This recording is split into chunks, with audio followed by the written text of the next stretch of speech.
Good evening, good afternoon, good morning, everyone, and welcome to our webinar titled The Global AMSP Initiatives and the first episode, Insights from the Middle East. And this webinar is organized by AMR Declaration Trust. AMR Declaration Trust is an NGO actively working in the field of AMR in India, is organizing a webinar as a part of its new regional collaboration series. Over the past 3 years, we have conducted numerous webinars on AMR. And this session marks the beginning of a global dialogue on regional antimicrobial stewardship strategies. And this particular session will bring together experts from Middle East and India to discuss leading antimicrobial stewardship initiatives in hospitals and healthcare systems. And key focus will be on integrating clinical pharmacists into the AMSP program and examining how this integration has been implemented in various countries and the challenges these initiatives faced and the lessons we learned. And we have eminent faculty from Middle East and India. I'm Dr. Abdul Ghafoor. I'm the Managing Trustee of AMR Declaration Trust. I am the Senior Infectious Disease Consultant at Apollo Cancer Institute, Chennai. We have Dr. Saif Salim Alabri, is a Senior Consultant, Infectious Diseases, Royal Hospital, Oman. And Dr. Saif is a former Director General, Disease Surveillance and Control of the Ministry of Health, Oman. And we all believe Dr. Saif is the right person to give an introduction and let us know what exactly is happening, the major initiatives in the Middle East. And then we have Dr. Meher Rizvi, who is Associate Professor, College of Medicine and Health Sciences, Sultan Qaboos University, Muscat, Oman. And Dr. Maha Mahmood Al-Alawi, the Consultant Infectious Disease and Infection Control, King Abdulaziz University Hospital, Saudi Arabia. Dr. Budur Al-Dosari, the Clinical Pharmacist, King Abdulaziz University Hospital, Saudi Arabia, will be joining a bit late. And we have Dr. Wahida Rahman, is a Clinical Pharmacist, Apollo Cancer Institute, Chennai, India, the same place where I work. And we have Mr. Said H. Asaf, is a Clinical Pharmacist, Hamad Medical Corporation, Doha, Qatar. We have Dr. Brinda Nambudiri, a postdoctoral researcher at Amrita Institute of Medical Sciences and Research Center, India. And Amrita Institute is one of the leading healthcare institutions in India. And we have Dr. Muhammad Hisham Bashir, the lead clinical pharmacist, Cleveland Clinic, Abu Dhabi, United Arab Emirates. And we have Dr. Grace Mary John, infectious disease clinical pharmacy specialist, Believers Church Medical College Hospital, India. And Grace is the first qualified infectious disease clinical pharmacist in India. AMR Trust acknowledges the unrestricted grants from Viatris and Pfizer to organize this webinar series. In the past, we have received unrestricted educational grant contribution from multiple other pharmaceutical companies so that we can conduct the webinars without charging registration fee from the attendees. To start with, we have Dr. Saif Salim Alabri, and Saif Salim will brief on the initiatives undertaken by GCC countries to tackle the challenge of antimicrobial resistance. Dr. Saif, over to you. Bismillahirrahmanirrahim. Assalamu alaikum wa rahmatullahi wa barakatuh. Salam, Dr. Saif. And thank you very much, Dr. Abdul Ghafoor, for initiating this initiative on AMR. It's really great, and I'm glad to be with you today. Thanks also to other colleagues who are with us. So my talk will be a short talk for 15 minutes, and I'll try to present to you the major initiatives done within the Middle East or GCC countries. But I'll use Oman as an example because it'll be difficult to discuss about what everything has been done in other GCC countries. So that to be fair to everyone, I'll talk about what we have done together as countries, but what we have done in Oman, the same thing has been done in other countries. So I will talk mainly about epidemiology of AMR, some key-resistant pathogens, the research initiatives, the AMR action points with the GCC and national strategies, political and policy initiatives, and this is really very important that it has been undertaken by the GCC countries. I'll discuss about the challenges and what might be some future directions that will help us. So this is one of the first studies done in the Middle East, but it has involved almost 5 countries from the GCC, or sorry, 4 countries, KSA, UAE, Oman, Kuwait, and Bahrain, 5 countries. So the only country which is not here is Qatar. And it has shown it was a point prevalence of infection and antimicrobial use overall and by country. And you can see the challenges which we have. We have a lot of hospital-acquired infections, almost 40% in some of the countries or more. And almost all patients are on antibiotics, those with suspected infection. And then this is about the antibiotics from the point prevalence. And you can see here, I have highlighted carbapenems, and where, for example, carbapenems have been used in almost 19% of the cases with suspected infection. So it's not surprising that we have a lot of CREs and we have a lot of infections.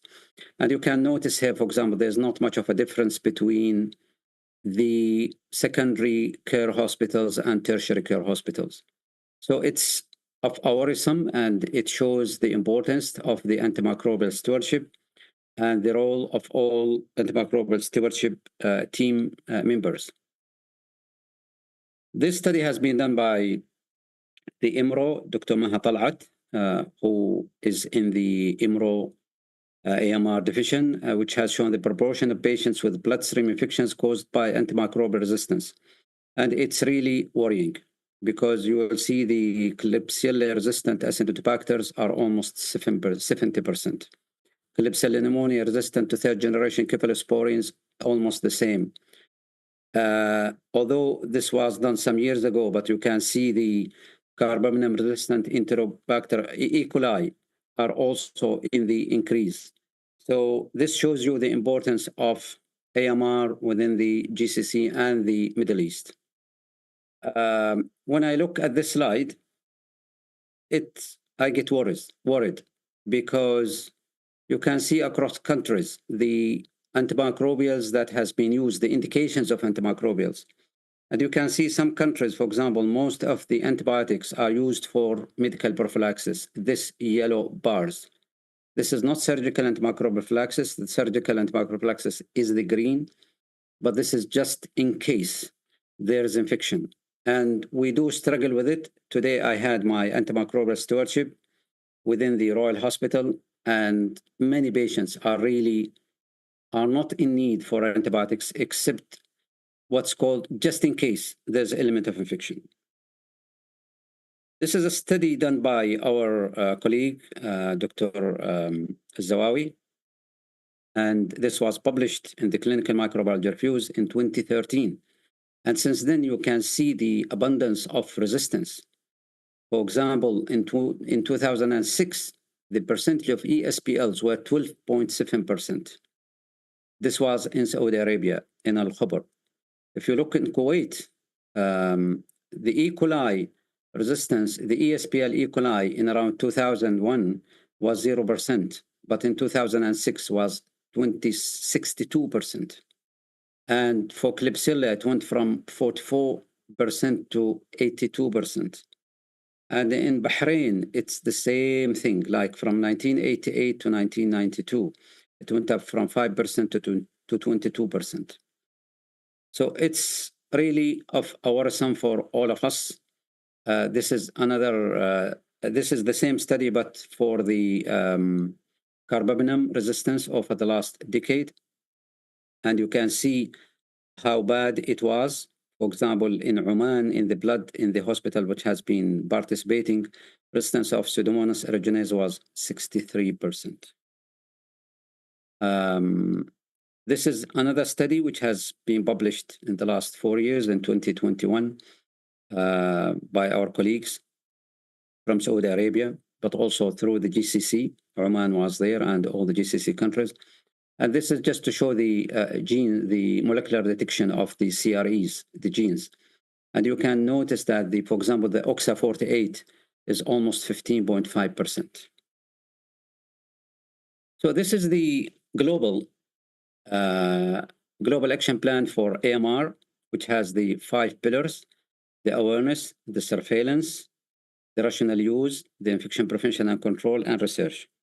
So according to this, GCC countries, we have the GCC AMR Center in Riyadh in Saudi Arabia. At that time, it was led by Dr. Hanan Balkhi, who is now the regional director of the IMRO, WHO IMRO office in Cairo. We sat together as GCC countries, and we drafted the GCC AMR action plan. And the key strategies at that time, which we have mentioned, was surveillance and awareness, antimicrobial stewardship, early detection and labs, infection prevention and control, research and innovation.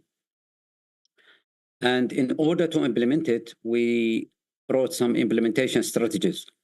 And most of it is, for example, establish national AMR action plans, where most of the GCC countries have now, if not all, in fact, all of them have action plans. Strengthen One Health collaboration between health, veterinary, and agriculture, and develop economic incentives to regulate antimicrobial use. And at that time, since then, almost 10 years ago, we recognized some challenges for the implementation. And most of the challenges are the lack of harmonized AMR data sharing across GCC, gaps in regulatory enforcement for antibiotic use, for example, the use of antimicrobials in the vet side, limited funding for AMR research and workforce training, and it's still there.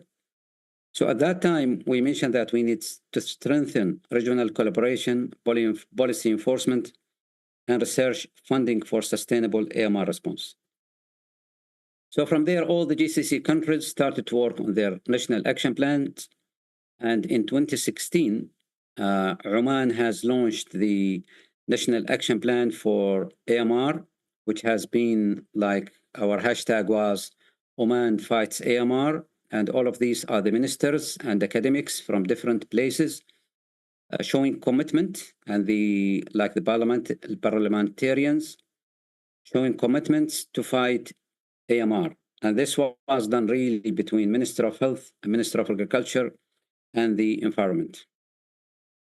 We also started to have the National Surgical Antimicrobial Prophylaxis Guidelines, and we have rolled it out. We established the platform, online platform for it, and nowadays we do collect the data. As we have mentioned before, that surveillance is very important, so we have established the Antimicrobial Resistance Surveillance Program. And in order to do that, we needed to have the National Antimicrobial Susceptibility Testing Guidelines, so that we can standardize the testing across all the hospitals in Oman. And the first report was released in 2017. And in fact, we started with 6 sites, as you can see here, these red dots. And from here, you can see the weekly national MDRO rates by type for 2017. And you can see how big the challenge is. For example, MRSA, the ESPLs. So this was 2017. The latest report, and it's available online, was was released just maybe last month, but this is for the data of 2023. And now we have more centers. Almost all the tertiary, the secondary care hospitals are part of it. And we do so look at the DDDs and all the other data needed. We have also written the National Antimicrobial Guidelines. This was in 2015, 2016. We are hoping that the new guidelines will be released soon. Either this month or next month. It's ready already.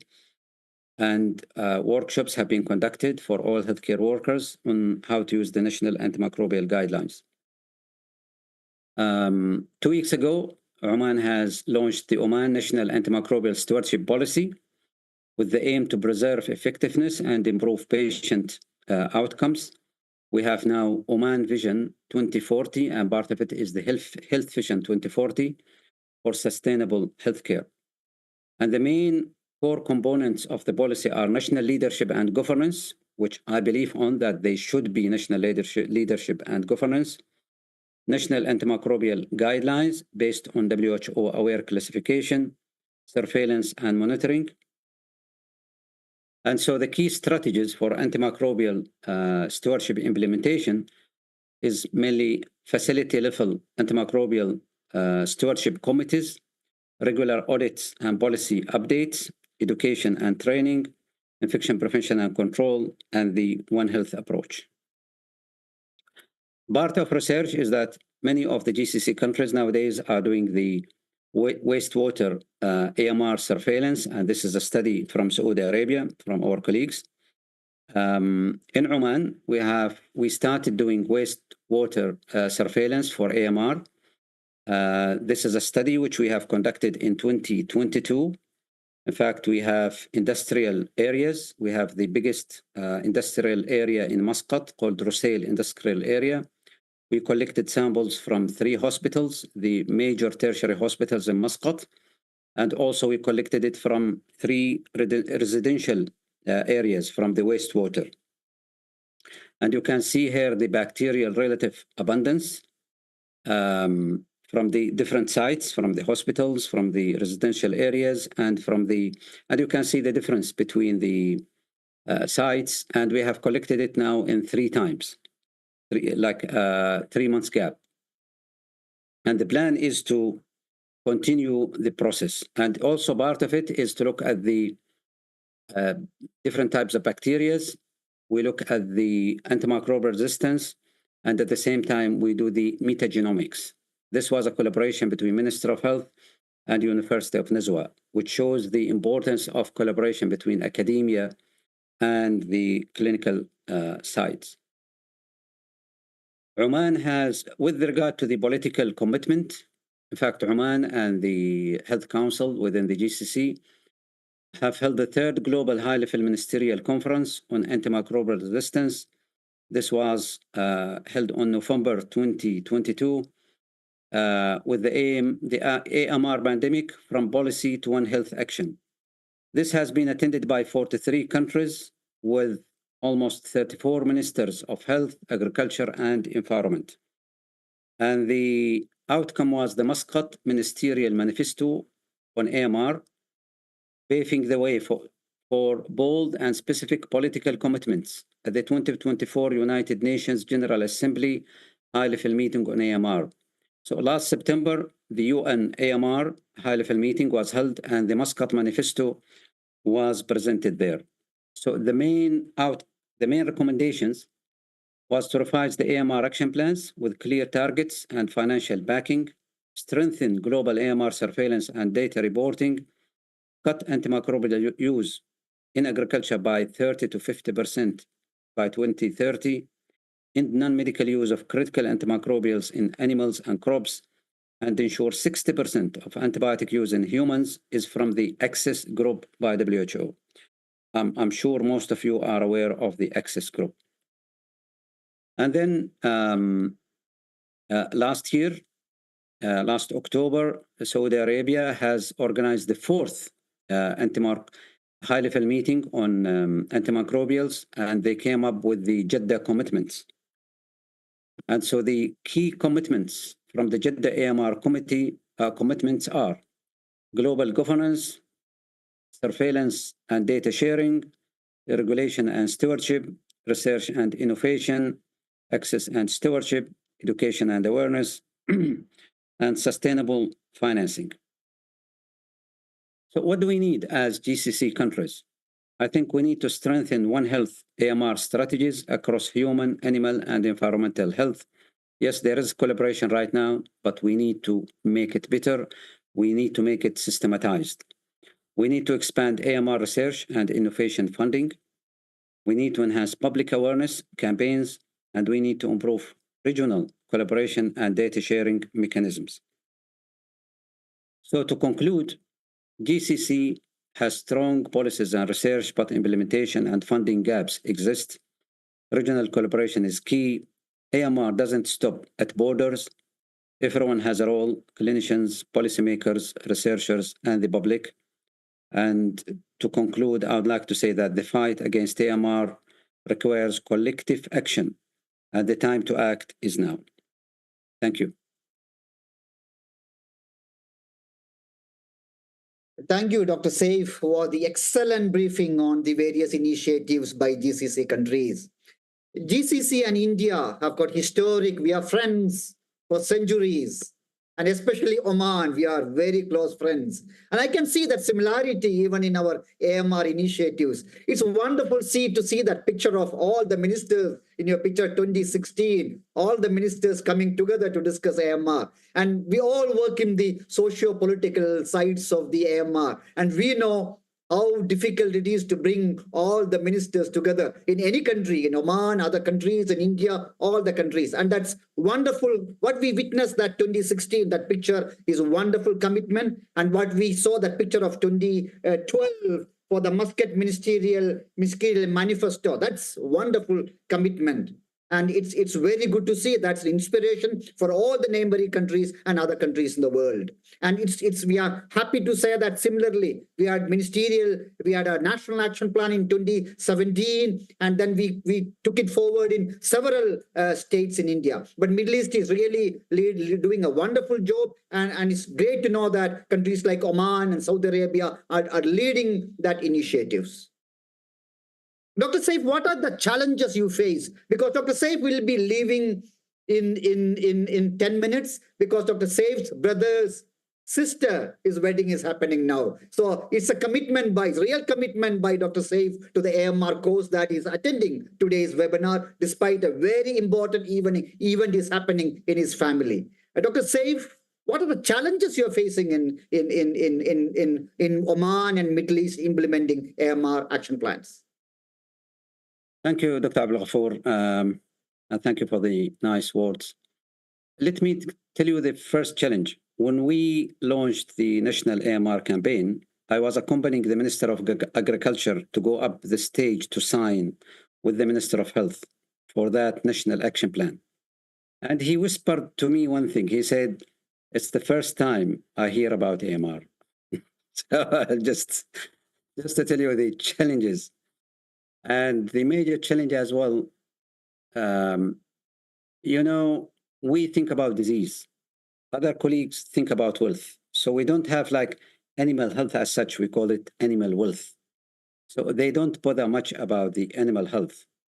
And when you try to say that, for example, we have AMR in animals, no, this is a stigma, because this is more of finance, more of wealth, more of money. So the investment is more of increasing the wealth rather than preventing disease, because they can't appreciate it as much as prevention of disease. But there are challenges, as in many other countries. One of it is the healthcare workers themselves. Like I do practice, and we do have antimicrobial stewardship. But the challenge is doctors or consultants feel that this is my patient. I don't want him to die. When you say to him that he is sick because of his primary disease, okay?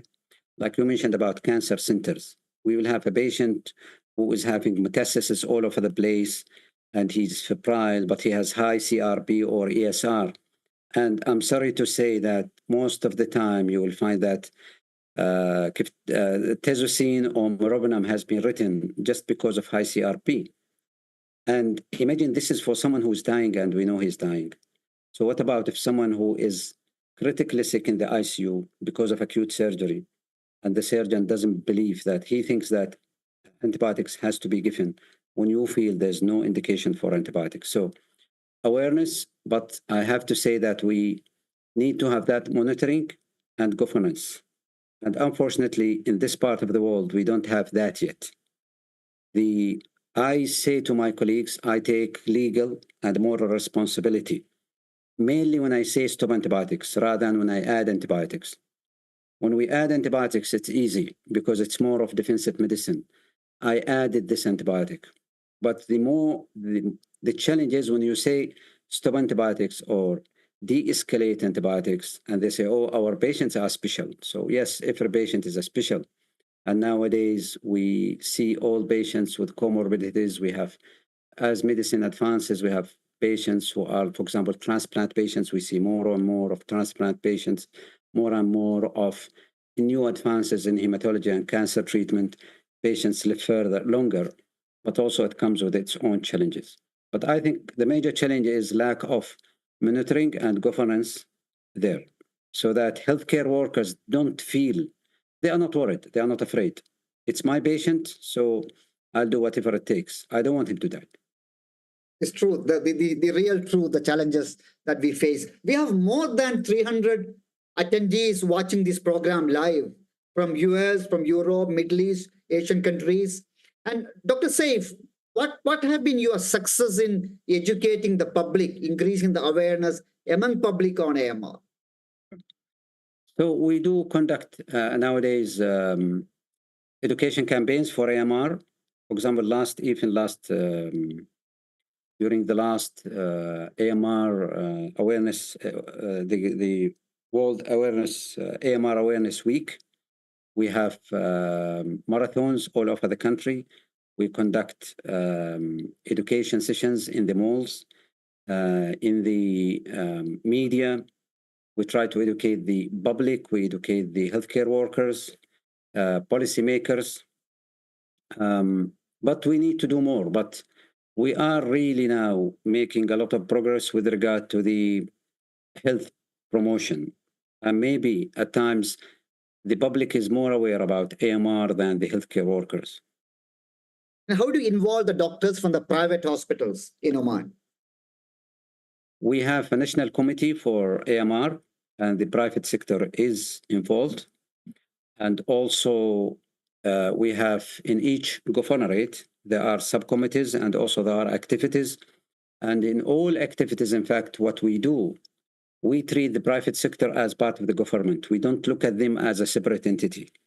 So whatever we do, whatever policies, whatever training, whatever education, we involve them. And even when we have policies, whether it's for hand hygiene, for AMR, for immunization and vaccines, we involve the private sector.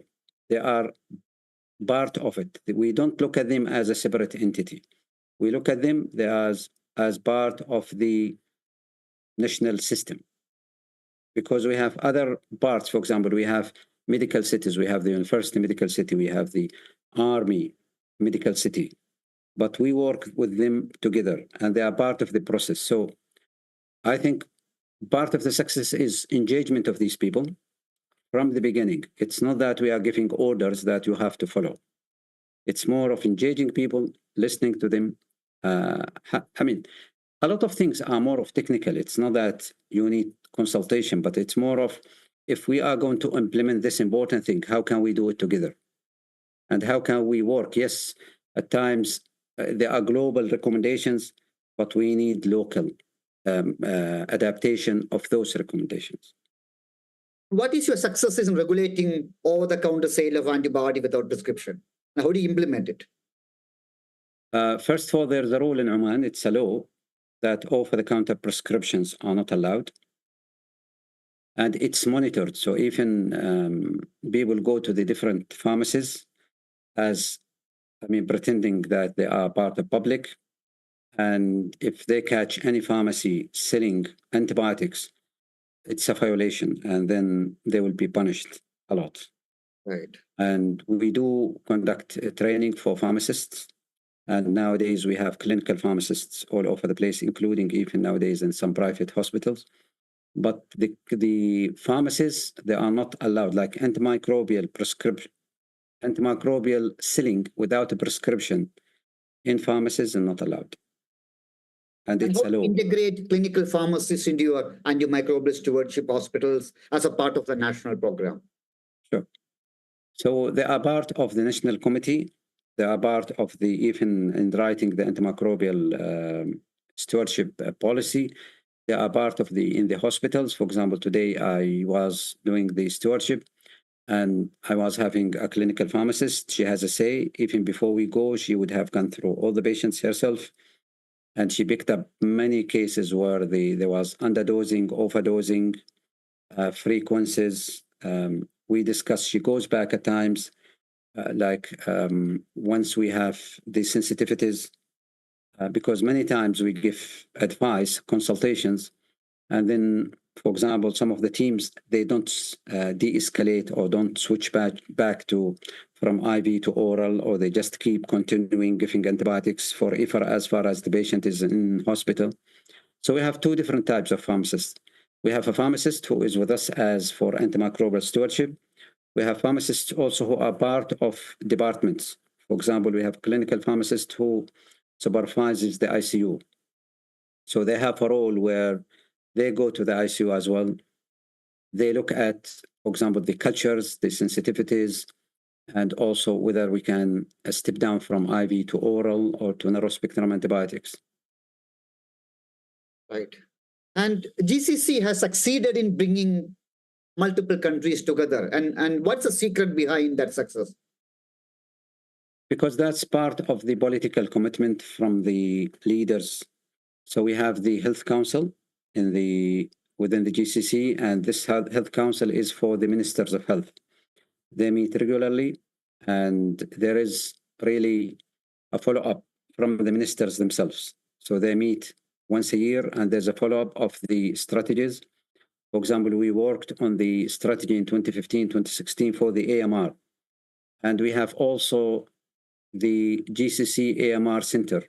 In fact, it's more of Infection Control Center in Riyadh. This is I think King Abdulaziz. It used to be called the Royal Guard University. And they have many technical experts, and they do give technical expert for other countries. Because you may know Dr. Professor Ziad Mimish, he was the first chairman of the center. And we started the surveillance at that time together for the hospital-acquired infections, and then we started AMR. We started creating the online platforms for collecting the data, standardizing the surveillance across all the countries. We started even having the bundles for the infection prevention and control for the collapses and for counties and other things. So it's more of political commitment and countries following up. Thank you, Dr. Saif. Thank you for staying back. I do know you have a very important event in your family to attend. And thank you very much. It's an honor for us that you attended and briefed us on that wonderful initiative GCC countries and especially Oman does. Thanks a lot. Thank you very much, Dr. Abdul Ghafoor, and I'll be happy to share the slides if people are interested. And I do apologize that I need to leave. I'd like to learn from you as well. But unfortunately, it's not unfortunately, but I need to leave somehow. But I wanted to be in both places. Thank you. Thank you. Thanks a lot. Wonderful. Thank you very much.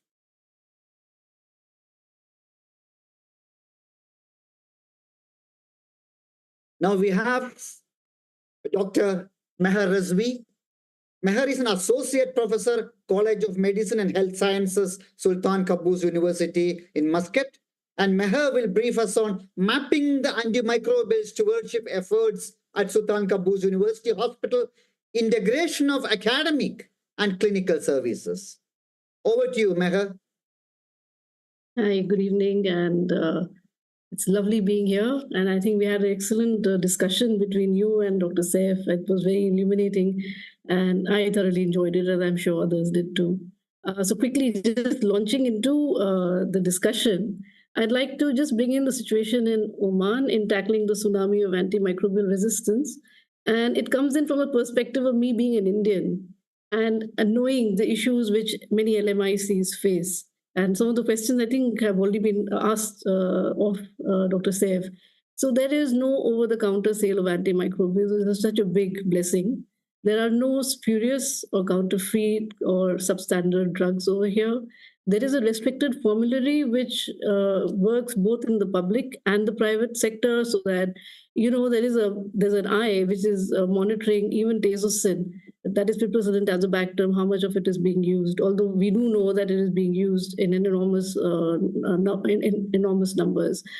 Also, cascade reporting is being followed by the microbiologists, which works beautifully. And I think it really needs to be incorporated in all the various hospitals worldwide.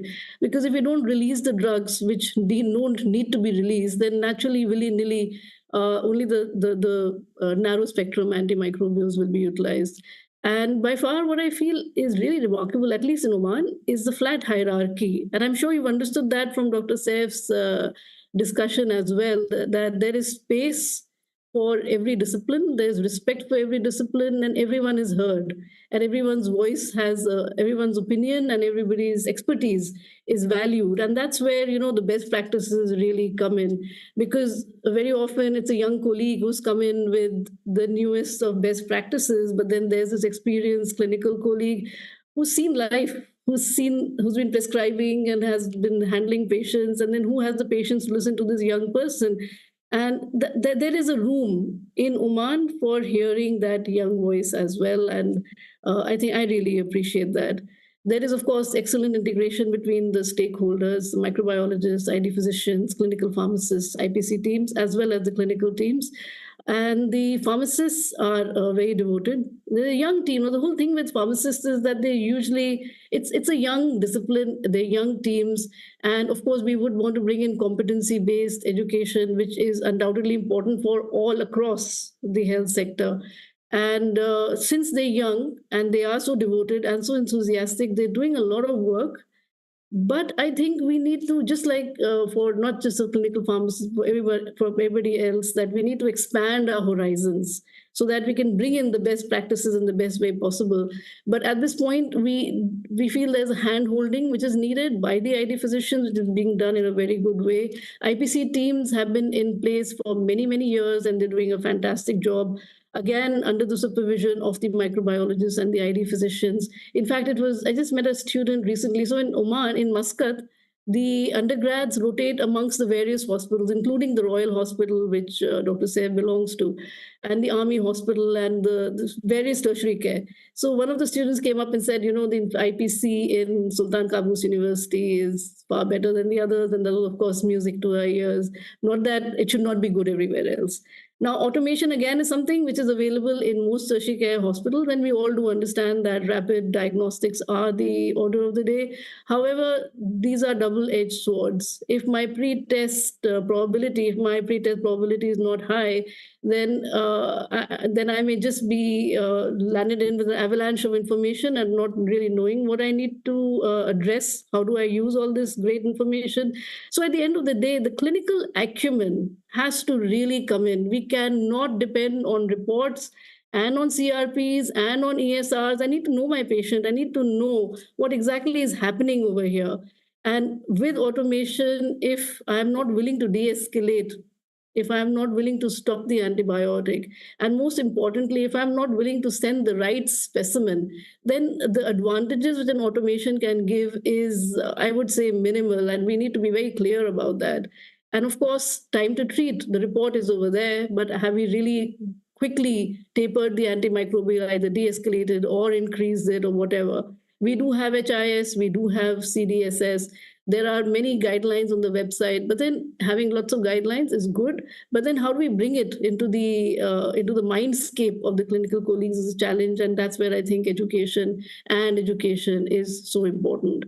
Stewardship rounds are continuously taking place since last 5 years, twice a week in the ICU. But again, here there's an interesting thing which one notices, that maybe we need a steward over the stewardship rounds, because as we look after our patients, and we want the best possible, sometimes the dispassionate approach of de-escalating may not happen because we're part of that team. Guideline adherence is definitely over there, and Dr. Saif already mentioned about AWARE. What I would like to really bring into everyone's attention is that we should evaluate the Western guidelines critically and not accept them wholesale just because they've come from there. So this is one of the IDSA guidelines, and I think this has been a great injustice done to the world, where for ESBLs, the carbapenems were brought in as a standard of care. And even as late as 2021, you can see that meropenem and imipenem are being, in simple cystitis, being being considered as a possible potential treatment. And the same goes for plazomicin. Now, that's something we in India, we in the LMICs, or even in America and the Western world, in fact, UCAS has become more circumspect about recommending all these. And I think we really need to understand this, because the young guns who swear by all these Western guidelines need to understand the merits of when to give which type of drug. So we adopt the recommendations which really work for us, adapt, and even abandon things which we know that we don't really need to give them. For mild and moderate ESBL infections, piperacillin tazobactam works so well. Now, in the GCC, I would really love to see some more antibiotics in the formulary, like cefixime, clavulanic acid, cipaperazone, sulbactam, which in the Middle East lacks, and even the Western Hemisphere lacks. And I find it very surprising, because these are excellent buffer drugs for piperacillin tazobactam, and we can spare it for more invasive infections, which is, I think, a lovely thing which is happening in India. On the other hand, most of the Asian countries, apart from India and Pakistan, is using phosphomycin. I don't know about the others, but penicillinab, nitroxylin, tamoxifen is being used in the West, in the Scandinavian countries. And these are all ESBL. I mean, they all work against ESBL. They're all meant for cystitis. And we know that cystitis, the large quantum of antibiotics is given over there. So we know that ESBL prevalence like 60% to 70, 40 to 60 in different countries. So we can use these and spare the cephalosporin, spare the fluoroquinolones, something which we really need to think about. So we're all parts of a jigsaw puzzle, and we all fit in. And if it's a well-oiled machine, then we're all doing our work very well. But if we lose even one cog of that wheel, the entire system goes into disarray. And that's a real pity. And that's where I think I really would like to talk about is the fact that we should have a seamless integration. Now, the clinical pharmacist's work is unique. A microbiologist's work is unique, IPC nurses, ID physician, but then is there some way where we can meet midway, so that if we lose somebody because of attrition, the system doesn't suddenly, come to a grinding halt? And I think that's where the curriculum needs to change as well. Clinical pharmacists, microbiologists, IPC, ID physician, there should be some merging, so that one is able to not lose the gains made. And another thing which I believe is that while in our university, we have two clinical pharmacists who are earmarked for stewardship purposes. And similarly, you'll have some microbiologists working in IPC and another in antimicrobial stewardship. And then there'll be some champions in each department of medicine, surgery, who will look at it. What I believe is that we should rotate and try to skill up each and every person in each of these disciplines, so that there's somebody there to plug in the hole, and keep the process going. So what we used to do in my previous institution is that we used to have these educational meetings.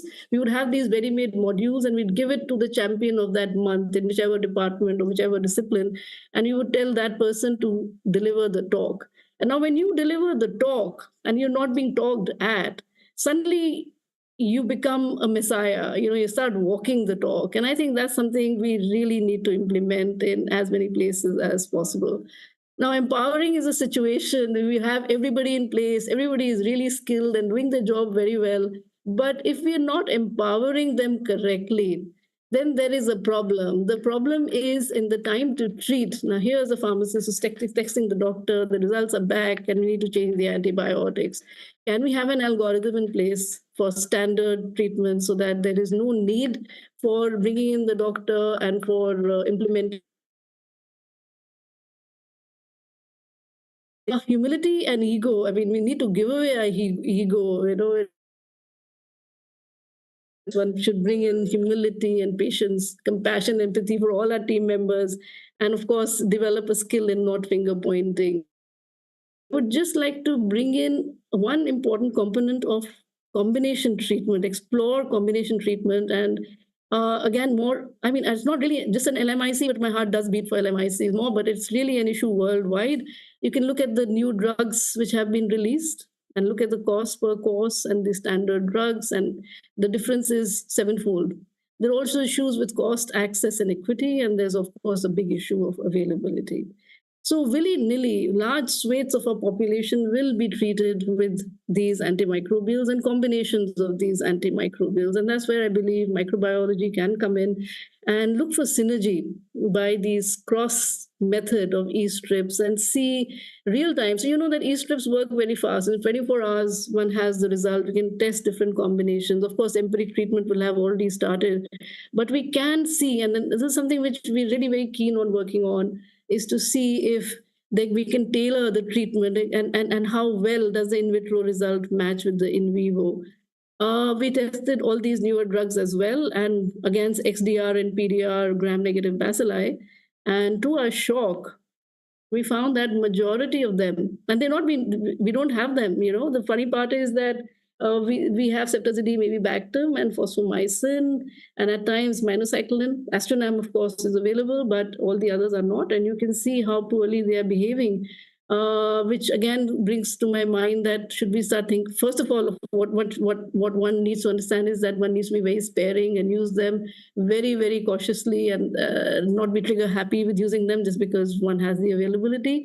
And then just food for thought, that should we think in terms of combination therapy.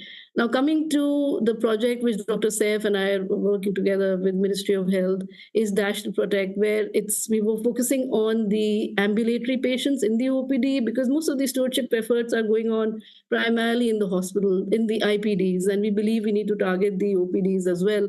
And this is where Dash to Protect Antibiotics is working. It's really capacity building. And we want to engage all the stakeholders, from the citizens to the patients to the nurses. And we believe that we need to really engage with the patients and their caregivers in distilling proper optimum patient care as well. And of course, we come back to our clinical colleagues to a very interactive questionnaire. And I think education should be after making them sweat a bit, you know, and make it interactive and make it a real life situation so that they feel they're gaining something out of it. So don't talk at them, talk to them. And then we don't just take a questionnaire to understand the prescribing practices. We go back and tell them what was the response. It's very interactive, friendly sessions. And then what is the appropriate treatment guidelines. And believe me, I think this is the need of the hour. They do need the guidance. It's just that they're so busy doing whatever they do. And they may look as if they're not interested, but they love these sessions and they would want more of these. Unfortunately, we're all very short of staff, so we can't go back as often as one would want to. During the course of the study, we realized that fosfomycin is not utilized in the Middle East. And of course, many ID physicians would wonder about utilizing fosfomycin in UTI, but that's a study one would want to do. What kind of resistance are we developing with the single dose of fosfomycin? So we tested these in complicated cases of UTI as well as simple cases of UTI and in ESBLs. And we found that 100% susceptibility to all of them, and tamoxifen 87.5. And something we will be planning to do this in our multicentric studies and then make recommendations. I'm happy Dr. Ghafoor is here.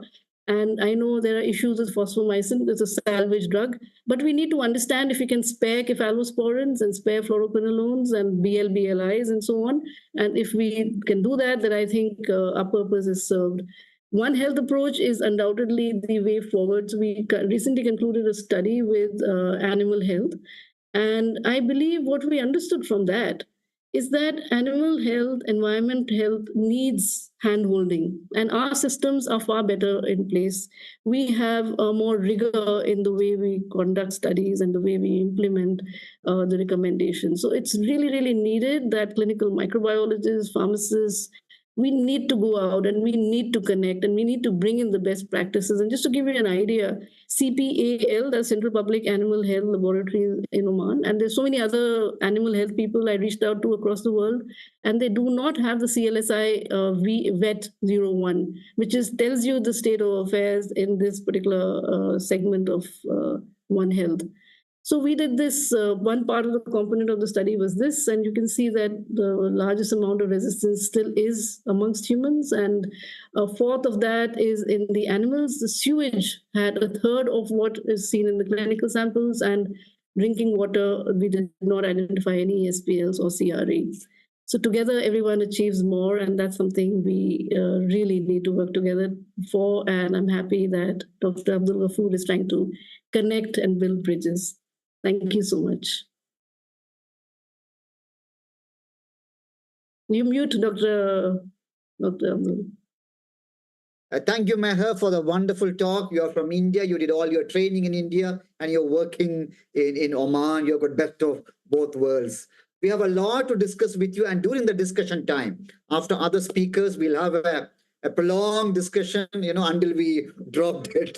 At that time, we have a lot to discuss about what the wonderful work you're doing in Oman and the DASH project that you are leading. And next, our Saudi colleagues haven't joined yet. They'll be joining at 8 o'clock. And I invite Dr. Wahida. Dr. Wahida Rahman is a clinical pharmacist, Apollo Cancer Institute, Chennai, and India. I would like to mention that Dr. Wahida is my colleague and clinical pharmacist in our center, is doing a very prominent and wonderful role in supporting our clinical antibody stewardship program. Dr. Wahida, over to you. Yes, sir. Good evening. Good evening.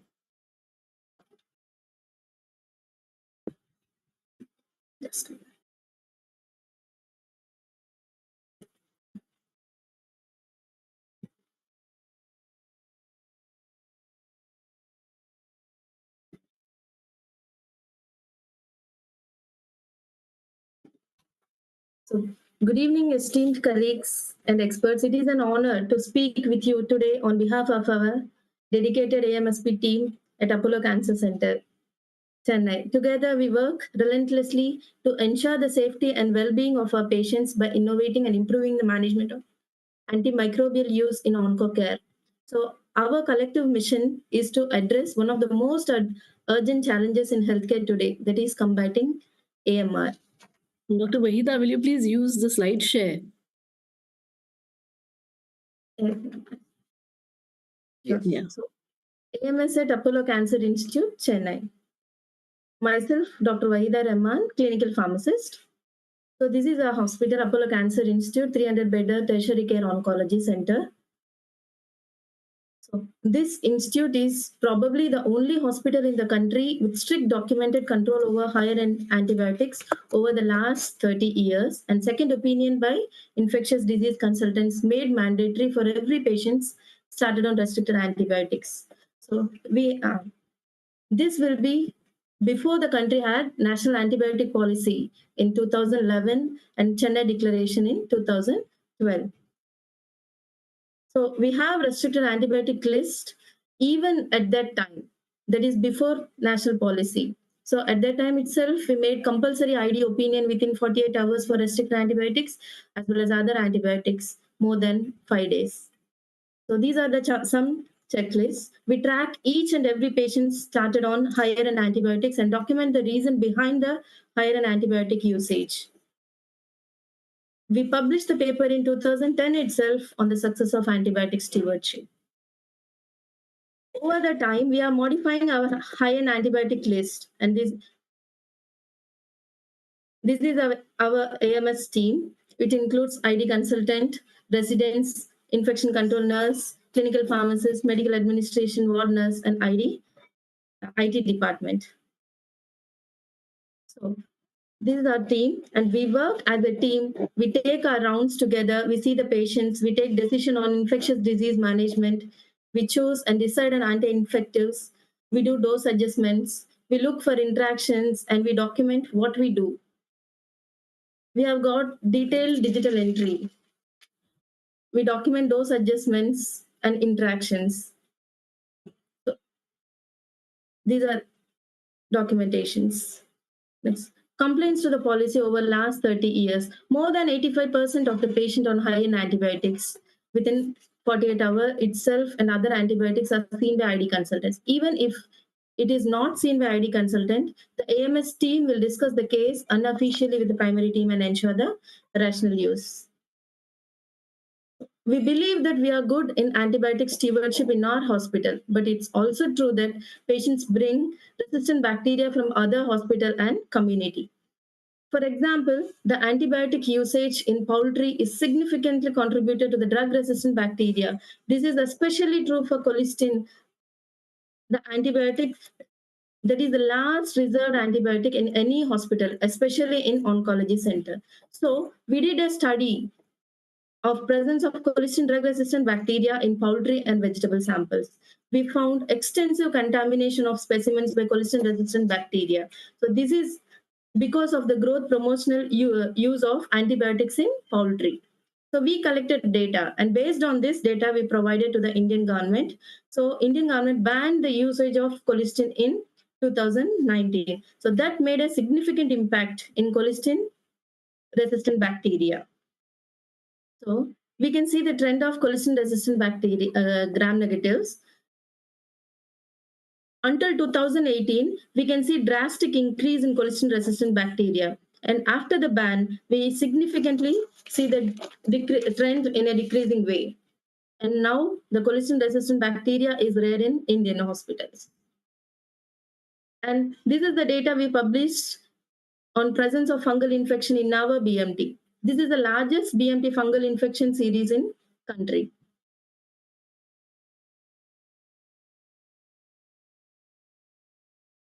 So we also face a lot of challenges. So one of the major challenges is attrition of our AMS team members, especially nurses and clinical pharmacists.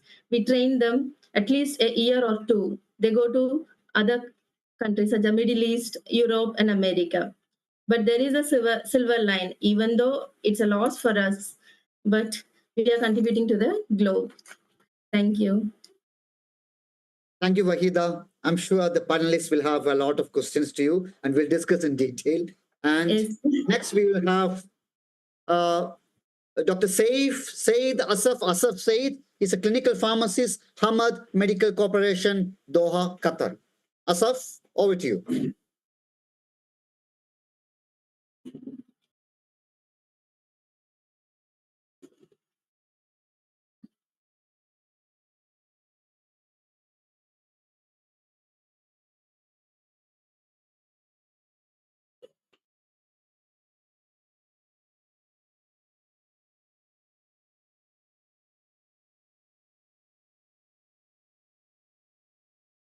Hello. Hello. Yeah. Welcome to all.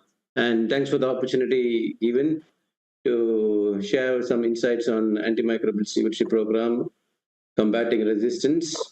I will just dive quickly into some innovative approaches in SMP. As you know, the role of clinical pharmacists. You may have to put in a presentation mode. Yeah. Is it okay? You may have to put it on the presentation mode click the presentation mode. Or it's okay. It's okay. We can see. No problem. You can see now? We can see. Is it visible, sir? It's visible, yes. Yeah, okay. It's just I will dive quickly into some innovative roles of clinical pharmacists in patient care. As you know, that clinical pharmacists play a pivotal role in monitoring antimicrobial use, reporting AMR trends, educating, and patient education and counseling. Nowadays, it's a major part undertaken by clinical pharmacists' responsibility, collaborating with their multidisciplinary teams and research and quality improvement. First of all, the major part I will just discuss regarding the antimicrobial reconciliation part, medication reconciliation, as you are very much aware, identifying the prescription, selecting the drug, determining appropriate dose, verifying the route of administration, scheduled timing of doses are more prominent and more effective part indulging clinical pharmacist role in the perspectives. Access drug-drug interaction, food-drug interactions, and disease state interactions. Clinical pharmacist role in healthcare. First of all, as I had practiced more than 5 to 7 years in various specialties, scope of services, my interest was in ID and in supply chain management. So whenever I used to train as a mentor and preceptorship for as many as clinical pharmacist, Apollo specialty hospitals in Chennai. First of all, I'll insist all the clinical pharmacists to report the allergies, especially nowadays, delabeling of penicillin allergies, which can give a wider space for prescribing a narrow down spectrum antimicrobials. Managing areas, on the other hand, delabeling microbial allergies and preventing microbial resistance can be a useful part playing by the clinical pharmacist. Clinical pharmacist's role in AMR management. We have an effective protocol in practice.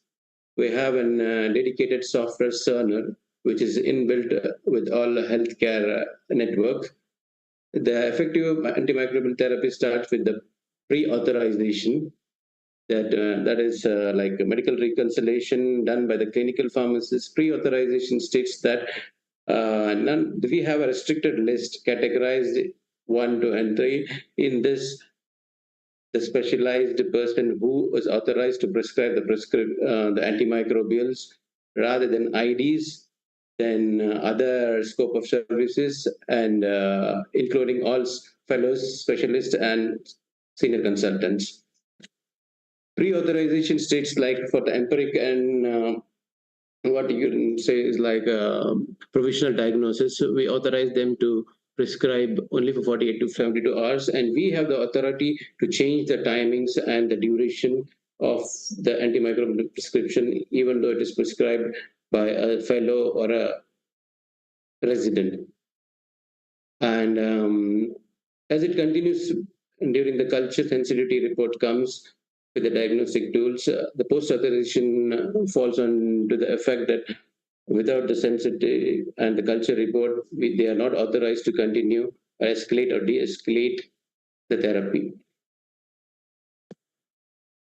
The next, as I discussed, the empirical therapies, verification for the provisional diagnosis, and after the culture sensitivity report, we will align with the therapy, with the diagnosis as a definite therapy. Clinical pharmacist's role in combating AMR. Monitoring and reporting outcomes based on cultural diagnostics readily available nowadays. With the TDM, the most challenging part, what we are facing is TDM now. Educating and training, collaboration with the healthcare teams for better understanding and for the better judgment.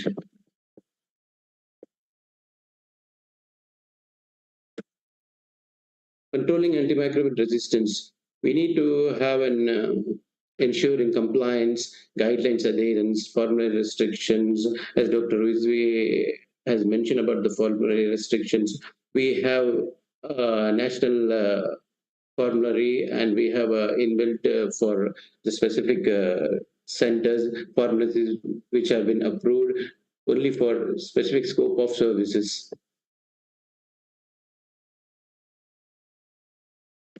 This is the main thing I would like to focus on OPAT therapies. While switching from inpatient to outpatient services, the continuity of the care for the IV therapy and switching to IV to oral, mostly done through the OPAT system. OPAT is the outpatient antimicrobial monitoring therapy. In this OPAT therapy, we have come across that improved patient outcomes, switching the transition period of IV to oral has been greatly advanced. Antimicrobial de-escalations, then these are all the factors which has a good reliability in OPAT services. Yeah, again, I'll just focus on this OPAT success to pharmacy expertise is that it's easy to manage in antimicrobials in OPAT services, and better outcome for the patient in the sense that they have been much prevented from getting HAIs, and clinical pharmacist impact on AMR. We have a truly dedicated team monitoring for the vaccine clinics, transplant clinics, communicable disease clinics, immunization clinics, and sexual health and wellness clinic. They play a major role in combating AMR through these departments. Expanding roles of clinical pharmacist. As a person, I had shifted my career from clinical pharmacy more into the supply chain. Just to bridge the gap between the two, I was a procurement manager and supply chain and logistic manager in one of the prestigious hospital in Chennai, which has a chain of 10 hospitals, and I was the lead head for the corporate. My interest shifted due to because I was able to find some gaps bridging while selecting antibiotics through the procurement channels, which has a great impact on social and economic status also and well-being on the patient affairs. That made me more concentrate and more delicate into drug regulatory affairs, good supply practices, logistic and chain management, microbial testing on time, and drug potency and purity testing.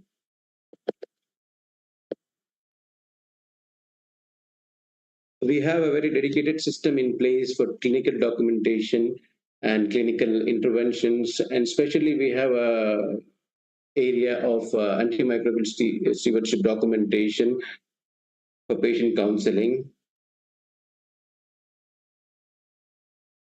Evaluating pharmacy's impact on antimicrobial stewardship. Successful antimicrobial stewardship, high pharmacist involvement leads to effective AMR prevention. There is a challenge in writing over intervention risk. Excessive intervention also hinders AMR management and effectiveness timely.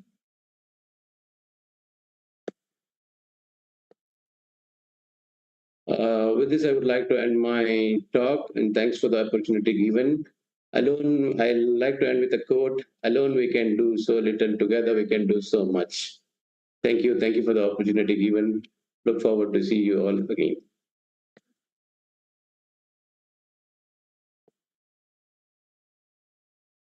Thank you, Asaf. Now we have Dr. Vrinda Nambudiri, who is a postdoctoral researcher at Amrita Institute of Medical Science and Research Center, India. Hi, everyone. Yeah. I'll just quickly share my slides. Can you see my slides in slide share? Yes, Vrinda. Right. Hi, everyone. Thank you so much, Dr. Ghafoor, for inviting me to this webinar series. So I'm a clinical pharmacist by background with a PhD in health science research. And I'll be talking to you in the next few minutes about the clinical pharmacist-driven antimicrobial stewardship program that has been implemented at Amrita Institute of Medical Center, which is a 1,350-bedded tertiary care teaching hospital.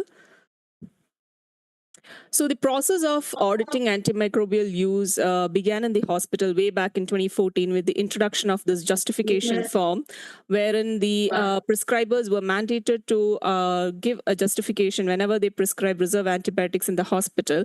And this was to be submitted to the infection control department within 24 hours of prescribing. However, even after 9 months of implementing this intervention, it was observed that there was no much change in the antibiotic prescribing behavior or prescribing pattern in the hospital. And a root cause analysis done showed that this process lacked feedback to the prescribers. So in order to improve the audit and feedback mechanism, a multidisciplinary antimicrobial stewardship program headed by the medical administrator and including the physicians, intensivist, and clinical microbiologist was implemented in the hospital in 2016. But during this time, there was a lack of clinical pharmacists who were trained in antimicrobial stewardship program in the state. Hence, one of the initial initiatives of the AMS doctors was to train and create a role for the doctor of pharmacy interns who were pursuing their course within the pharmacy college at the hospital campus. So an induction training was provided by the AMS doctors to these PharmD interns, which included various aspects of the stewardship program. And we still have 3 PharmD interns who are posted every 2 months on a rotation basis in the stewardship program. And within 6 months of implementing the AMS program in the hospital, a full-time clinical pharmacist was appointed. And it is now the responsibility of this clinical pharmacist to train the PharmD interns who continue to be posted in the program. So this workflow gives you an idea about how the stewardship program works in the hospital. And as you can see, the clinical pharmacists are the key drivers of the program, and their addition ensured sustainability and ownership of the program. So as you can see here, they are involved at every step of the stewardship program, right from collecting the data of the patients, evaluating each prescription for appropriateness, discussing the cases with the wider AMS team, communicating the recommendations from the AMS team to the primary team of the patient, following up compliance on of the AMS recommendations, and so on. And the expanding role of the antimicrobial stewardship program in the hospital also created more and more opportunities for clinical pharmacists to support the work, which included a dedicated anti-tubercular stewardship program as well as a pediatric stewardship program. In addition to that, pharmacists also became involved in various quality improvement initiatives in the hospital, and was also involved in various research projects which were done in collaboration with national and international universities. They were also given opportunities to write research proposals as well as publish papers.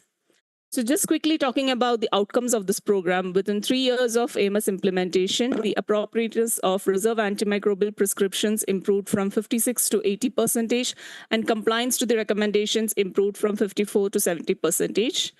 There was also a reduction in the mean monthly consumption of reserve antimicrobials in the hospital within 1 year of AMS implementation.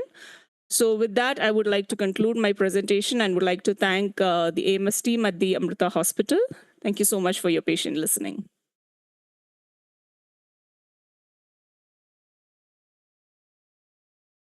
Thank you, Brinda. Now we have Mohammad Hisham from Cleveland Clinic, Abu Dhabi. Hisham, over to you. Thank you. Thank you so much. So I do not have any slides, but I'll just go through the best practices in the region from the country and share a quick overview of what's happening in this part of the world. So I would echo to what has been already been shared by our colleagues in Oman. So the challenges, the epidemiology and almost everything is kind of similar. But just to add to that, I would say because UAE may be a very small country, but again, the practice is diverse. And being a tourism hub, you'll also have to look into how the organisms and things, bugs come from around the globe. Plus, you have a very diverse workforce in the whole country. It's not only healthcare, the whole country. So when you think about that as a whole, so you'll have to also consider multiple aspects of it in terms of practice, in terms of diversity in these. So these are a few challenges which comes along with this. But again, if you look, the country may be small, but the practice is diverse. So I'll be focusing mainly on the best practices and sharing the best practices where pharmacists are involved and plays a major role in stewardship. So there are hospitals with pharmacists co-leading the stewardship, and co-leading in the sense it is a major role in the stewardship committee, and certain stewardship committees have a very good team within that including hospitalists, intensivists and multiple other healthcare professionals within the hospital. And the role of pharmacist is very high and very important in these, because it starts from formulary restriction when the medication comes into the hospital. A pharmacist would have a very good role in the FTC committee or antibiotic stewardship committee, where unwanted or again duplicate antibiotics with duplicate spectrum is also not bought into the formulary. So that is few things. Again, when you think about certain structures of stewardship program in certain hospitals in the region, they have a very good ID trained pharmacist or a group of ID trained pharmacists, and they also fill up competencies for other general pharmacists and other clinical pharmacists, so that it does not only restrict to ID pharmacist, and you have very good training programs in pharmacy where stewardship is also incorporated in certain colleges. Plus we have residency program dedicated to where you have dedicated rotations in infectious diseases, plus year 2 residency where you have ID focused residency the whole 1 year. These are aspects of training where pharmacists have evolved over the period of time. And if you look at all the aspects which has been previously shared by the other speakers, it all applies. But the best practice here, what I'm going to share, is where pharmacist takes a role in these, like pre-authorization, which is earlier shared. In this pre-authorization, there are different layers. Say if you have to initiate a therapy, or if a therapy has to be continued beyond 24 hours, or a therapy has to be continued beyond 72 hours, it needs approval of a stewardship team. And in that, a pharmacist also plays a very important role. Prospective feedback and audit, it's kind of a bread and butter, day in and out, and it does not only stay with the ID or the stewardship pharmacist, it applies to the whole general pharmacy team as well. Again, certain hospitals and a certain Department of Health have the guidelines based on the regions, locality and flora, and all these details are available in the Department of Health website, the epidemiology and things in this part. And again, these are adapted into hospitals, and again, by the use of electronic medical records and clinical decision support systems, we try to optimize these as well. Some hospitals have very good EMRs, and again, stewardship, dedicated IT team where a pharmacist closely works to build these clinical decision support systems also helps.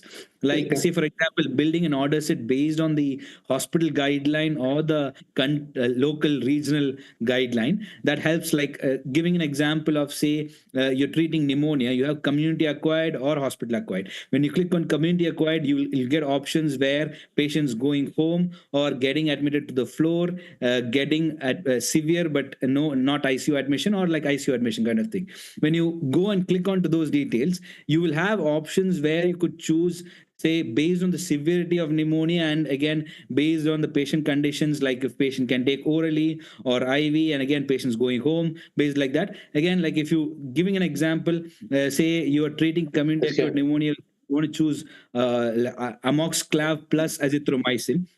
You also look into drug interactions and close monitoring, where if this patient is at risk of QT prolongation, a default an option comes where you have to choose doxycycline, and that goes on. So again, all these aspects incorporated into electronic medical records definitely helps.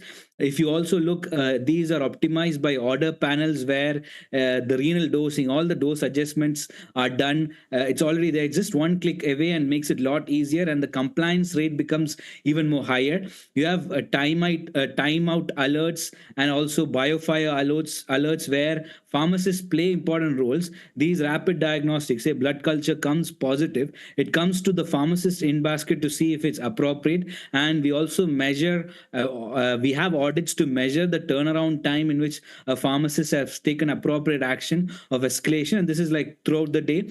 Plus, if there are bug drug mismatches or anything which does not make sense in stewardship, a pharmacist is also involved. Pharmacist, in the sense, what I'm mentioning over here could be, it's not specifically ID pharmacy, it applies to all the pharmacists, because they've been trained and prepared for competencies for stewardship related things.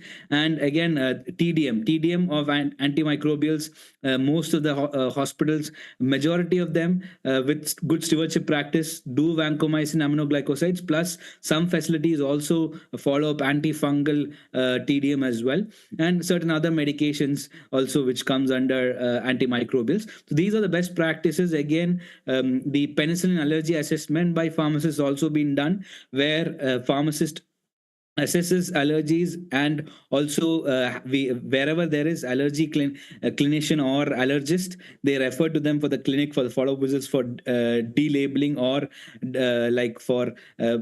making sure that patient does not have a true allergy or not. If, say, directly, if you see that this patient does not have a true allergy, it would be delabeled by the pharmacist.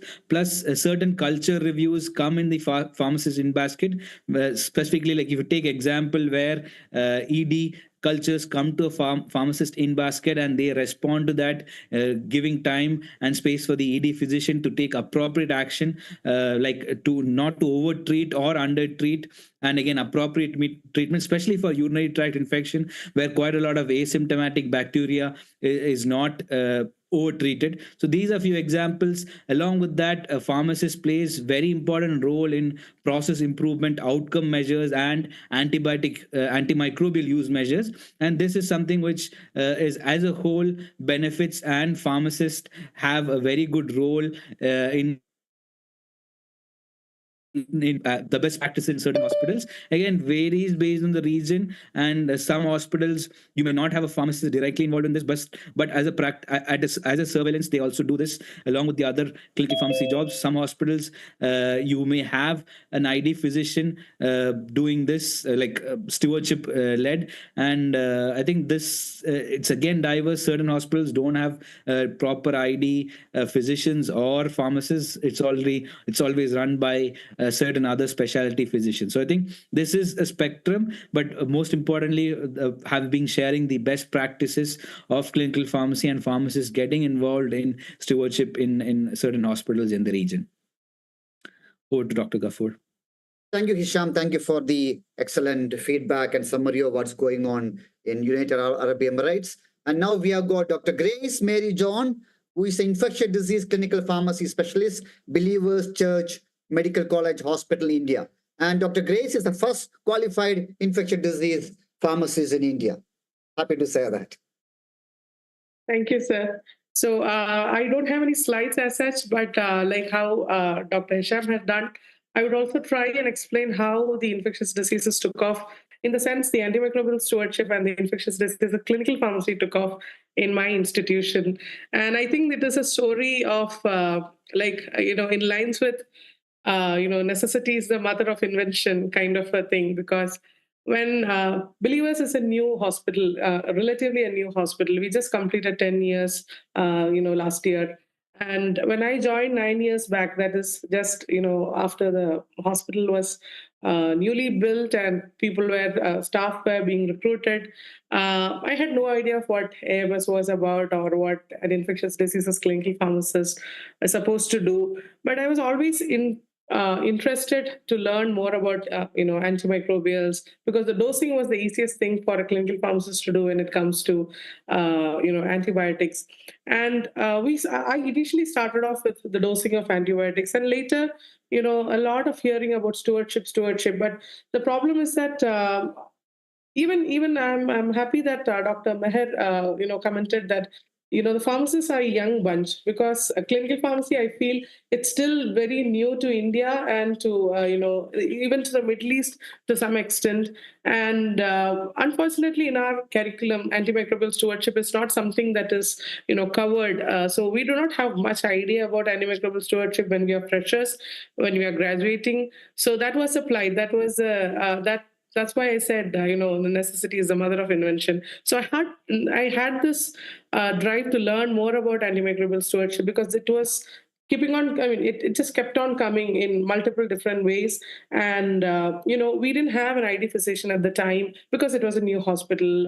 Multi-specialties were just popping up and ID was not there. So I felt it's a need to learn more about antimicrobial stewardship. But the more I learned, the more I understood that it's not just about learning the methods of antimicrobial stewardship, but also the implementation practices.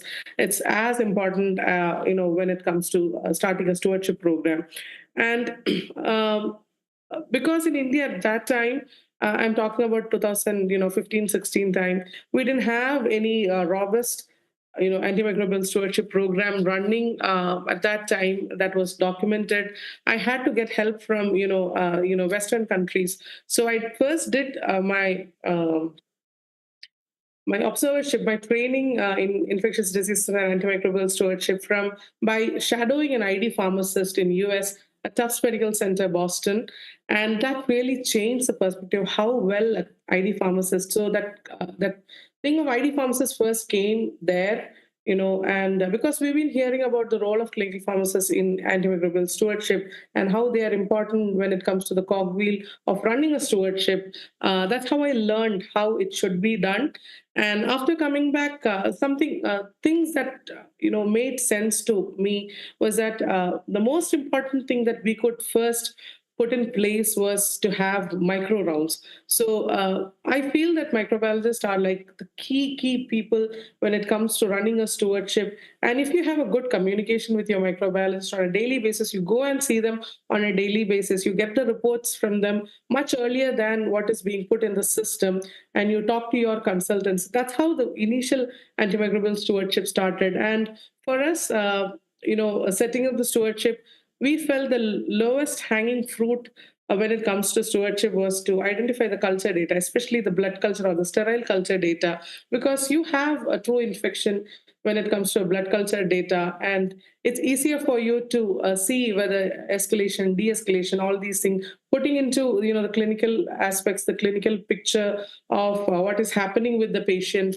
The micro rounds really help. On a daily basis, we were able to talk to our microbiologists and get back to our primary team, and we started formulating bacteremia bundles, like how we should have Staph aureus bacteremia, the bundles we should follow. For candidemia, what should be the bundles to be followed? And then again, antibiotic timeout at 72 hours, 48 hours to 72 hours after you sent your cultures. That's the time when you go and check with your microbiologist, see anything has grown up, and accordingly escalate, de-escalate. So for us, these were the low-hanging fruits, and we started with that. And slowly, it kind of helped us getting more and more trust from our doctors, and it paved way to a beautiful antimicrobial stewardship team that we have right now, which does all these work that I've just mentioned on a daily basis.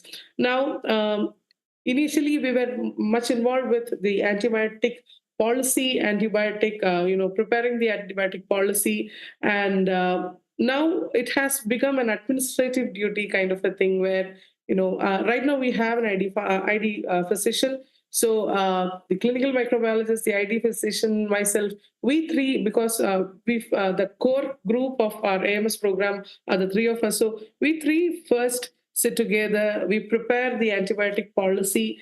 Formally the first the first antimicrobial policy based on the antibiogram. And then once we have the first copy of it, we go and discuss with each and every primary team which are involved with specific syndromes. For example, if you're taking about pneumonia, we first formulate what are the changes that need to be updated based on your antibiogram, because we see that Haemophilus influenzae, amoxicillin clavulanic acid is not so great when it comes to sensitivity. But when you go for Streptococcus pneumoniae, azithromycin is not so great when it comes to giving out as a primary therapy, as an empirical therapy. So based on all these antibiogram changes, we come out with a newer, an updated policy, and we discuss with our pulmonologist and medicine physicians initially to see whether they agree to what we have initially formulated, and we'll take their concerns also into account, and based on that, we'll have our final antibiotic policy. Now, one thing that I think has really impacted because of this way of putting up an antimicrobial policy is that stewardship is always considered unsolicited advice. Nobody wants it, but you're giving it anyway. So when it comes to antimicrobial stewardship, and when you're formulating such a policy, you are involving the stakeholders. Like I mentioned, when it's coming to pneumonia, you're involving your physicians and your pulmonologists for the antibiotic policy. And at that time, when they are raising their concerns, their issues with whatever we've formulated, it's in a way an opportunity for us to teach them. It's not an unsolicited advice at that time. So, and we are keeping the key stakeholders with us during this, the formation of the policy, and it becomes so much easier for us to follow up the AMS practices later because we already have, their confidence, their trust with us. And we also empower the clinical pharmacists, not just the ID clinical pharmacists, we empower other clinical pharmacists to take up stewardship in a big way. For example, ICU is something that we don't have to. ID pharmacists, we don't have to go there because our critical care clinical pharmacists take care of that part of AMS because they are very well trained. We've already trained them in that part and with the communication as to, because the primary team comes for daily rounds in the ICU, and the ICU clinical pharmacist is always there. So they are always there to take care of those needs before we getting there. And one other example is hematology. Whenever there is a problematic patient or anything, they're always there to help the doctors initially, and if they need help, they always get back to us. So slowly, piece by piece, we have put up a stewardship program that is more acceptable to all, because we include a lot of people in the stewardship program, and therefore the compliance and compliance to the policy and compliance to the restricted antibiotics and everything is much better when compared to other institutions that I know, which are also struggling to bring up an antimicrobial stewardship program. And we also have this very good relation with the IT, where we gather data. We try and make them help us with getting data when it comes to metrics or defined daily dose as consumption data. So that is something that we always have, that open relationship with the IT, who help us in getting much better data. And one of the key strengths, when I said now the clinical pharmacists are involved in an administrative level, is because when it comes to the medicine and therapeutic committee, formulary restriction is one of the major, even though prospective audit is something that is currently being done everywhere as a stewardship practice. I believe in formulary restriction in a big way, which will eventually help you cut down a lot of your workload. And formulary restriction has really helped us in, making sure that so much of irrational antibiotics are not, added to the formulary. One good example that I can always quote is ferropenum. In believers, we do not have ferropenum in our formulary. You can't write ferropenum. So there is no way that a patient receiving ferropenum is at the time of discharge is sent on ferropenum. So they have to come up with some other alternative, or they have to tell the patient to buy it from elsewhere. But even we have request, just last week also I got a request for ferropenum. Can we add to formulary? Because we have that administrative role, we have the support from the admin. It is. We can actually say, no, it is not considered a rational drug, therefore we will not add it into the formulary. We are sorry about it. So such impactful decisions we are able to make, slowly putting together, a robust antimicrobial stewardship team.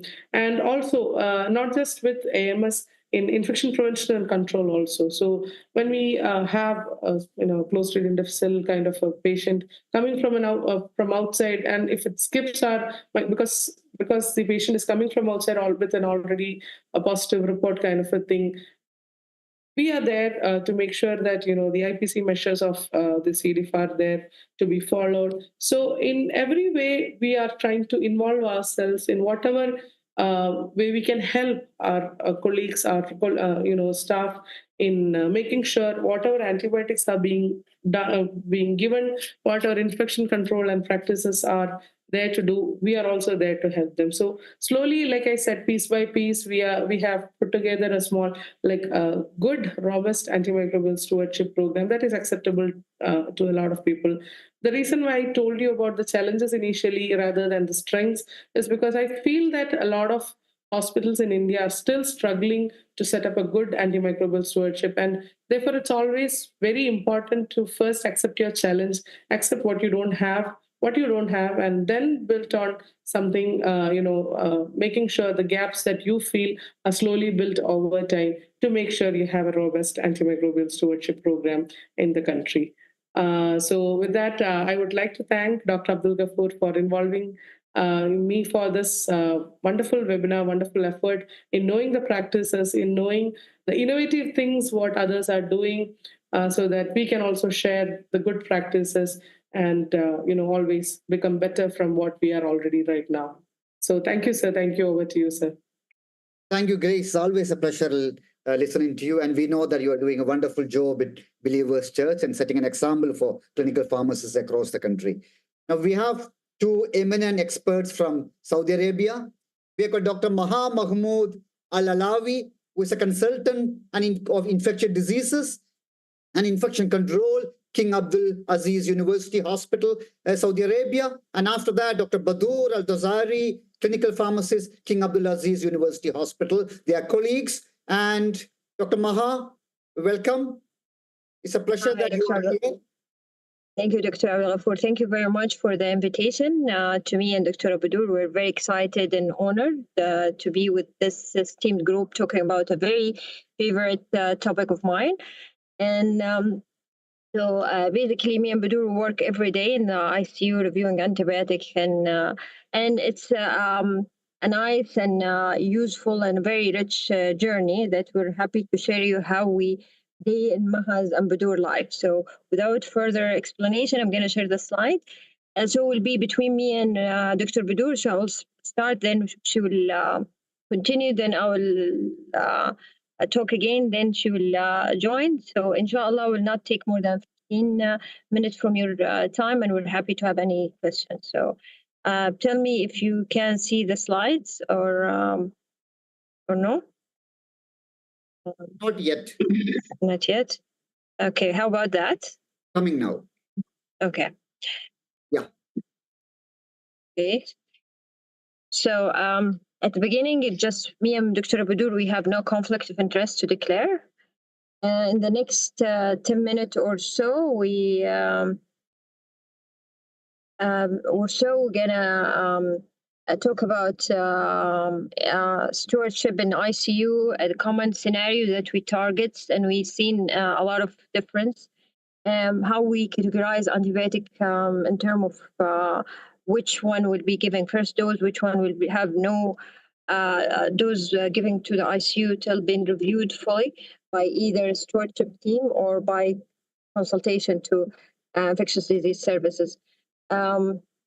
And at the end, we're going to briefly, I'm not going to talk a lot about our indicators, but we can see what from our modest experience, what work as a monitoring KPI. Okay.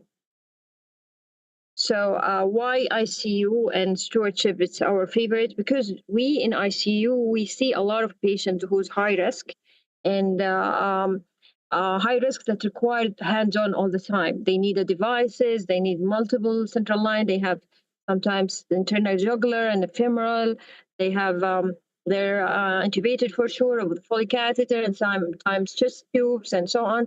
So they always require this continuous monitors and hand-on. Whenever we have devices and hand-on, it's at risk of more infection, but risk more antibiotic use, and antibiotic we use make patient more at risk of multi-drug resistance. So we have this more and more vicious circle that require optimization and being careful with whatever we're doing with the patient in order to optimize patient experience and outcome in ICU. In the beginning, I'd like to share our sorry, I don't know why. In the beginning, I would love to share our papers that we published from in 2015-16. It's the work started in the stewardship in the University Hospital as a stepwise introduction. We started as a pilot first in the surgical floor. We targeted the surgical prophylaxis in the first 3 months. This was very new to the administration, the stewardship and restricting antibiotic, and antibiotic is not for all. So we had to take it step by step. So what we did, we started surgical prophylaxis. Then the CEO was, and he's still orthopedic. The first CEO was orthopedic, and second CEO is orthopedic as well in the hospital. So when we raised the topic, we said we stopped the surgical prophylaxis. Then the medical directors and CEO started saying, well, you cannot do that. It's risky. You're going to get infection devices. And we told them, listen, we've been doing this for 3 months. All your antibiotic when automatically stop. And no one, certainly not even noticed that antibiotic was stopped. And then we started in OB-GYN, then in medical. And every time we do 3 months and we do in-service education for that department. And we had a major reduction in cost saving. We've seen 67% reduction in consumption and over 326,000 cost saving. And that was just in the first couple of years of starting the program. We've seen trend down, a very beautiful trending down in MDR, MRSA, VRE, Pseudomonas, and acid factor, and ESPL. And the one was significant was basic. The trending one was very obvious for all MDROs, but it was significant for Acetobacter because at start we had a problem. So we had a higher rate as Acetobacter. That was the B value was significant later on. And after that, we become like official as a stewardship program in the whole hospitals, and we covered ICU. And Dr. Badur, she will talk about her the ICU as a intervention from the antibiotic. But from now, the two main infection that we really target and we measure is the compliance with the CAP pneumonia. In the beginning, previously, they used to do levofloxacin, meropenem for every acquired pneumonia. They call it severe, requiring ICU admissions. And now we started to justify it. Now, maybe over 8 years, we've been emphasizing on typical coverage, beta-lactam like ceftriaxone is enough, plus like azithromycin if there is no QT prolongation or any other contraindications. And this work well most of the time, we can say more than 95% for CAP requiring ICU admission. This is more than enough, and especially during flu season, we ask for flu swab and we do Tamiflu, pending the results. If it's a little more severe and requiring tropes and so on, we can upgrade to tazocin, but this is not very common. And if there is a risk of MDR by previous hospitalization, recent antibiotic exposure, then we can justify meropenem vanco coverage pending culture. But most of the time, we can do ceftriaxone with a macrolide plus or minus Tamiflu. Second scenario that we're targeting is urine culture. In the previous, the culture, the sense of intensive is that every urine culture needs to be treated. We enforce urine analysis, dipstick, changing the Foley catheter, and this most of the time work wonder. And again, we don't start meropenem or a broad spectrum unless there is a risk of MDR qualifying or a patient unstable or history not clear, but we de-escalate within 2 days maximum. And we encourage, even if it's E. coli, let's say ESBL, but it's sensitive to ciprofloxacin, it's sensitive to other agent other than carbapenem, we always go for that, or we use artepenem for ESBL. So the second principle we emphasize all the time is shorter is better. Some old school believe in longer duration or completing the course of whatever patient improve on, regardless of the culture, we continue. So we stop that. So if there is nothing to support certain infection, we'll stop antibiotic. And if there is infection, we emphasize all the time, shorter is better. And the way I'm doing it is, even if I allow them today, I would say, okay, I'm going to continue for one more day, we reassess tomorrow, or reassess in 48 hours. Even if I'm going to extend for some reason until the whole team get on board, I will not give the full duration. I will just give them a break, and I will discuss it the next day or maximum 48 days later on. So the discussion will be by Dr. Badur or myself. Okay, now Dr. Badur, turn. Dr. Badur? Yeah. Go ahead. Assalamu alaikum. Yeah, I'm really glad to be here with you today in this very good initiative for antimicrobial stewardship. Regarding the restricted antibiotics in our hospital, it's categorized into 2 groups. The first one is Group A. Dr. Maha, if you can just move the slide.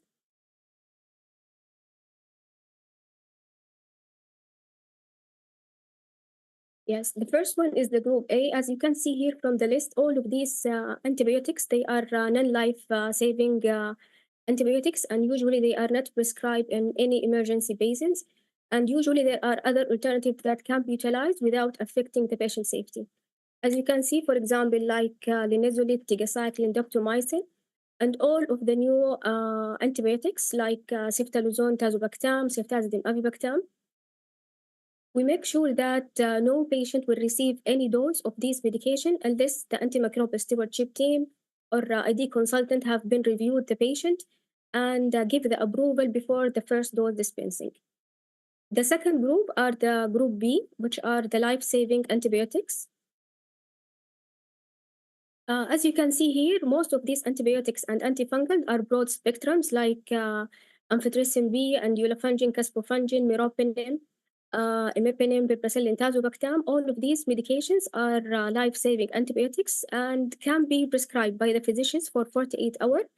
During these 48 hours, a referral should be done to the ID team or to the ASB team so they can review the case and give the approval for continuation. Because after 48 hours, if no one from the infectious disease team see these patients, the pharmacy automatically will stop dispensing the medication to the patient. When we talk about the ASP application at King Abdulaziz University Hospital in our ICU, before I'm gonna talk about our daily work, let me just give you a little bit brief how it was launched. It was started in 2011 using a stepwise approach in order to optimize the antimicrobial use and combat the resistance. It started with situational analysis, reviewing the antibiotic consumption throughout the whole hospital and the prescribing pattern of the physicians, the multi-drug resistant organism data, all of which that lead to targeted intervention for optimal antimicrobial use. In our medical ICU, me and Dr. Maha, we usually do 3 official weekly antimicrobial stewardship round. At the beginning of the week, Sunday, because most of the admission of the patients gonna be during the weekend, Tuesday in the middle of the week, and also Thursday before the weekends. And we also do on-call consultation based on need, usually with the clinical pharmacist, see any case that need to be seen by the ID consultant. He will contact him or her and ask for their opinion for reviewing the patient if he need to be examined, like for diabetic foot patient with surgical site infection. And on daily basis, the clinical pharmacist will review the antibiotics and assess the need for continuation, de-escalation, or upgrade of the antibiotics based on the patient clinical status, seeing his or her blood pressure, heart rate, temperature, if the patient have started on vasopressor or if the patient discontinued the vasopressor.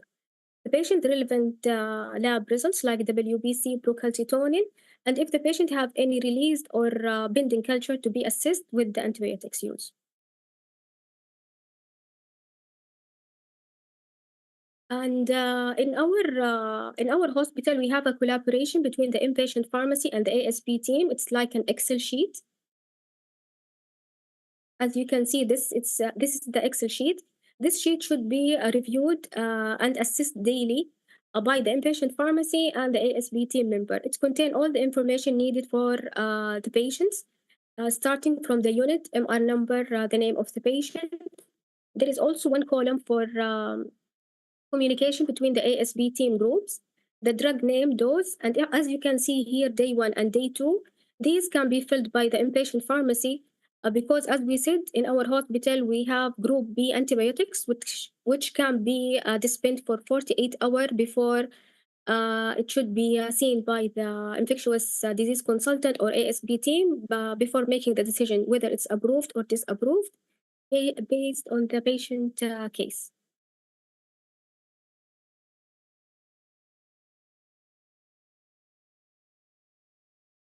Okay, so I believe we only have 2 more slides and we're done. So in order for our KPI, first we have our outcome indicator like multi-drug resistant rate. And also we look at the compliance with the recommendation, like if we say de-escalate, they de-escalate. If we say start ceftriaxone instead of meropenem or CAB, say this is a colonization in the urine, dipstick is negative or urine analysis negative, no need for to treat, do they listen? And we have a very high compliance rate. We can see over 98% of our recommendation been followed. And the second thing, the shorter duration, do they follow the shorter duration?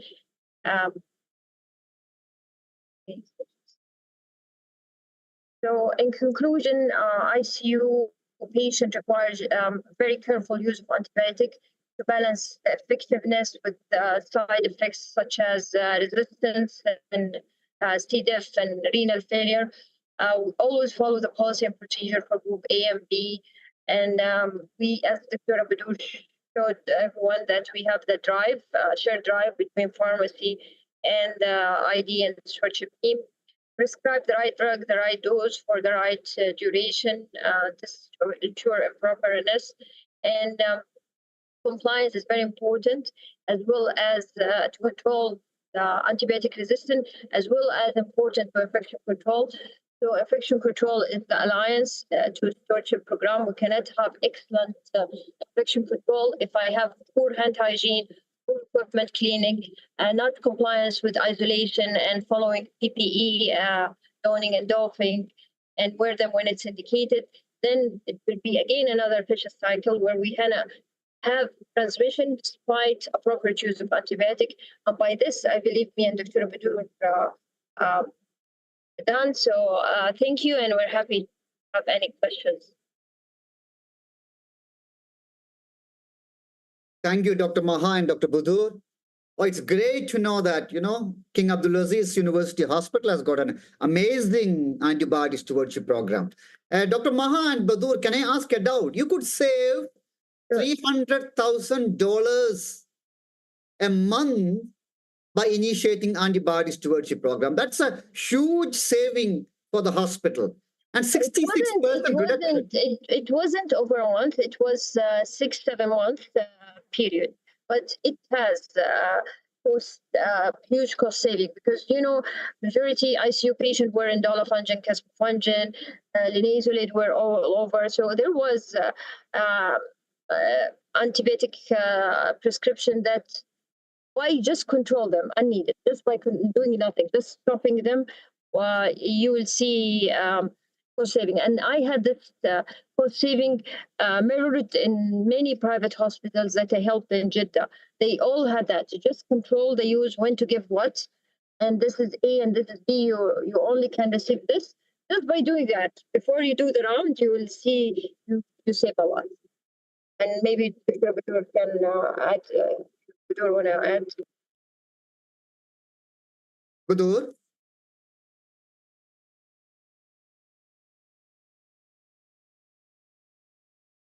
Yeah, Maha, can I ask a doubt? If you save this much of money for the hospital, will the hospital give you a part of the money? Will they increase your salary because you're making a huge saving for the hospital? Unfortunately, no. And actually, I'm university hospital is governmental, so it's not. It's good. So they acknowledge that, and they said, yes, you saved, then it's good. But some private hospitals actually, CFO, the chief financial officer, start debating and said, no, I don't believe you saved that money. You're saying you saved that money. So we don't need the clinical pharmacist. The clinical pharmacist salary is high. So in private, it's different, appreciation of stewardship effectiveness, but it is effective regardless of finances. So you made me laugh when you said they give you the half of some of them incentives. So unfortunately, no. Most of the work in stewardship, it's done by passions and loving doing the right things and making a difference. But compensation, no. Right. It's a wonderful work. Amazing. Thank you very much. Thank you, Oman. Saif from Oman is also mentioning about the central role King Abdulaziz University Hospital play in collaborating with the GCC countries. Yes, thank you, Dr. Saif. I know Dr. Saif, so thank you, Dr. Saif. Yeah, we're honored, and we're, as a GCC, we're one together, and we're helping each other. Thank you. Wonderful. And Dr. Maha, if you keep your, thank you. Dr. Meher, you're there? Yes, I am. It was a great session, Dr. Abdul. Enjoyed it thoroughly. What is your opinion about, about clinical pharmacists from Qatar, Abu Dhabi, from 3 Indian hospitals? What message you have to give to them? The message which one needs to convey to each member of the antimicrobial stewardship team is that keep up the good work. It's evolving. It's an evolving work. It's a work in progress. And some people have, I think, gone beyond others because there were so many facilities available. But each center is doing the best possible. And one needs to just keep at it and keep improving on it. And the best thing to do is, learn on the job. So the pharmacists we've met today are doing an excellent work, and I can see the body of work which they're doing and with the passion and with the devotion. And that's because they're doing it right there. It's on hand. And with the availability of so many resources, free resources, I think we can just go further ahead with whatever we do have. Thank you. Our clinical pharmacists from India, Grace, Wahida, and Vrinda, you have to ask any doubts from Maha, Budur, and Meher, because both Sultan Qaboos University Hospital and King Abdulaziz are doing amazing job. What lessons you want to learn from them? What good practice you want to learn from them? I think we can learn some very good practices from them. They're doing fantastic work. And with the load of patients we have in India, and the kind of experience which our clinical pharmacists get, and the kind of, difficulties or obstacles one has to face, we have tons to learn from them. And in a very cost-effective fashion, I would say. Thank you, Dr. Rizvi. I think in the presentations, the speakers did touch upon the hierarchy part, and I think Dr. Rizvi rightly pointed out on the flat hierarchy setup that's there. But I was actually interested to know how did that happen? Like we all know that India is quite a hierarchical country when it comes to medical profession. So how did you achieve that? I think it's in the culture. It's very interesting. It's a monarchy, I mean, all these are monarchies. And when I first came here, I felt that it's such a pity that they are, because what can be better than a democracy? But I think there is something in that, because there can be little flexing. There is less opportunity to flex. And if there are rules, they are in place for everyone. And again, it's interesting because I think, there's a lot of less room to debate. Like in India, it's free speech. Right. A lot of things can be discussed and hashed and devil's advocate and whatever. Over here, I think it's the culture of the political system itself, which I think leads to that. Plus, I think the culture of the people. There is a great respect. I mean, if you remember, America at one time was where equality reigned. Mm-hmm. And I believe there's a lot we can learn from them as far as respect, mutual respect is concerned, and lessons we can learn from each other rather than all the lessons percolating from top bottom. Right. There are many, it's really flat, and you can see the respect which a specialist gets, because that knowledge is really the field of that specialist. And I really appreciate that over here. Yeah. You're right. So Meher rightly said that it's nice to learn. Middle East is the culture is very good for implementation of antibody stewardship program. Right. But we learn from Meher and Maha. And another thing, it's like us expats. I mean, if we're in India, we're like flexing like crazy. And here, if there's a rule, there is a rule. And everybody would like to abide by it. And I think we are the best possible versions of ourselves when we're outside our own country, and I wish we'd do the same thing when we're there. Right. And Maha, what is the over-the-counter rule OTC implementation in Saudi Arabia? Sorry, in what way implementation? The OTC. How do you implement the over-the-counter rule without prescription? Can you buy antibody without prescription? Yes.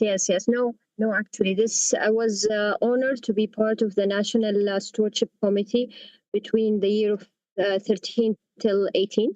So the first task of the committee was to put penalties on every community pharmacy that sell without prescription. So, and it's been posted, and actually they put a hotline. Whenever you go to the community pharmacy, you will find the 937 number, 937. So patient can call and ask, where should I go if I want antibiotic? And they will direct them for assessment, and they will speak to doctors on the phone or tell them this is viral, no need, or if they need, they will tell them from where they go and get it. So it's very regulated. So even Augmentin you cannot get without prescription over the counter. Hisham, what's the situation in UAE? Can you buy an antibiotic over the counter? It's pretty much same in the GCC, even in UAE.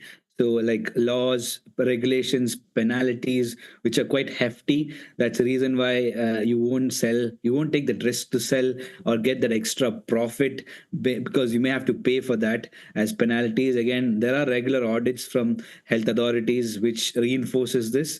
It could be a random audit coming and asking for antibiotics. If you sell that, then and there you get your license cancelled, penalties, fines for that, and multiple restrictions. I think it's pretty much same.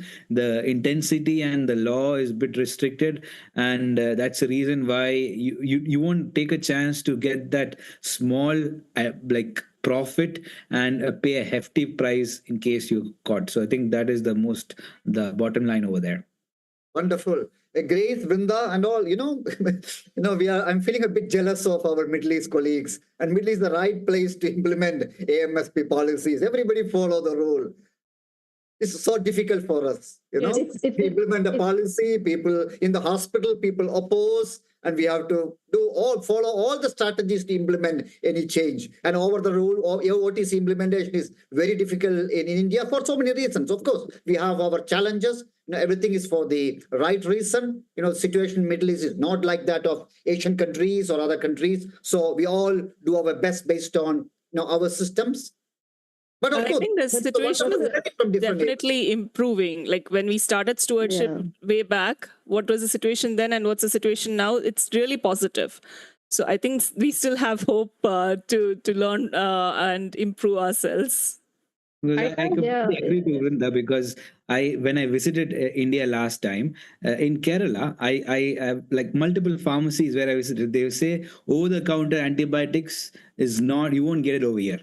So at least one state or certain things in the state is taking something's taking action. So it's getting implemented. We are getting there, but I think it's good to see a sign which is stuck everywhere in the pharmacy saying that you won't get over-the-counter antibiotic. It's very clear. It's not in one pharmacy, most of them, and I think that is something which has come up, and hopefully the whole country reflects to take those best practices to improve stewardship at a community level. Yeah. I'd just like to bring it back. I'd just like to bring it back the lost art of clinical acumen with all the technologies we have in place. Our young colleagues, I don't know about our young colleagues, we've lost the ability to see how the patient is doing in front of our eyes. We're looking at the reports and we're looking at their blood, how the inflammatory markers are behaving. And I think maybe it's the Consumer Protection Act coming in, which is making us hesitant to trust our own instincts. I can see my patient is doing well, but there's a report, and what if somebody comes and complains? What if I'm miscalculating and the patient actually may deteriorate? And I think that's really a pity, because we need to look at the patient rather than at the report and decide what needs to be done. Yeah, clinical, and Meher and all of you, clinical pharmacists are doing very good contribution to the AMSP. Along with that, they're playing an amazing role, drug interactions. Especially, I work in an oncology center. Wahida here, our main clinical pharmacist. We've got a big team of clinical pharmacists. And I won't start my ID rounds unless we have at least 2 clinical pharmacists with us, because I work in an oncology center. Almost every anti-infective interacts with every oncology drug. And our clinical pharmacy team, now when I take the round, they won't allow me to prescribe any anti-infective, because any antibiotic, any antifungal, antiviral interacts with one cancer drug. So I'll tell my clinical pharmacy team, please tell me only the major interaction, because I have to write some antibiotic. Because it's so difficult for us, infectious disease doctors, talking about interaction. I know the major interactions, but it's really impossible for me to remember other drug interaction, especially with a lot of new monoclonal antibodies, which interacts with so many drugs. And clinical pharmacy team is doing an amazing work supporting us in checking drug interactions. And I was reading the data from Europe. Drug interaction is the drug interaction is the 5th common cause of hospital admission in Europe. 5th common cause. And drug interaction is the 5th leading cause of death in hospitals. And that's where the role of clinical pharmacists is coming in reducing the morbidity, reducing the mortality. by looking into the drug interactions, avoiding drug interactions. And we are given a free hand to our clinical pharmacists to talk to clinicians. Come on, there is interaction. Change it. Very senior. Wahida is there. What challenge we are facing in convincing the senior oncologists and other senior, including myself. I lead the infection AMSP program, but when my clinical pharmacists tell me, adjust the dose, check the interaction. I have to listen, but it's not that easy in the beginning to listen to every recommendation. Yes. Wahida, no. Wahida, what are the challenges you face in convincing me to listen? In the beginning, it was very tough to convince you, sir. So later on, showing all the articles, and sometimes even we see some symptoms related to that interactions. So at that, after some point, at last, I was about to convince you that there is something interaction between these two drugs and all. It may, but we studied a lot regarding that thing to convince you. For example, Wahida, I knew that venetoclax is a very common chemotherapy drug nowadays in oncology setup. Venetoclax interacts with azoles, voriconazole, isoconazole, posaconazole, fluconazole, serious interaction. And I know dose adjustment is necessary. But I was not aware that it interacts with the macrolides and quinolones. Yeah. And when our clinical pharmacist team, especially Wahida, came to me, no, there's an interaction, you have to check. Oh, really, there's an interaction? Come with me with evidence. Then they came with the evidence that interacts with every drug. And I started listening to them. So especially antifungal, interacts with everything. And the new oncology drugs interaction is very difficult for us to remember. And our clinical pharmacists are doing an amazing job. Now I can't prescribe any anti-infective unless the clinical pharmacist is with me. I've forgotten how to calculate the creatinine clearance because clinical pharmacists are with me all the time. Previously, I used to calculate everything. Now, clinical pharmacists help us calculate dose adjustment. Every patient in the ICU in the ward, dose adjusted by the clinical pharmacist. We are given them a free hand to do all the adjustment, all the dose adjustment, and talk to all the primary clinicians on drug interactions. And what's your experience with oncologists? Oncologists are the same. To some extent, we can convince the doctors regarding the adjustments or interactions. But in some cases, when we see the risk versus benefit thing, at that time, so they have to give that chemo drug. Yeah. So they have to give in that dose. So at that time, so we have to monitor the patients. But still, we are giving some alarm for them regarding the interactions. So there is a change, and we understand the challenge. It's not easy to convince very senior physicians, but slowly there is a change. Doctors listen to clinical pharmacists.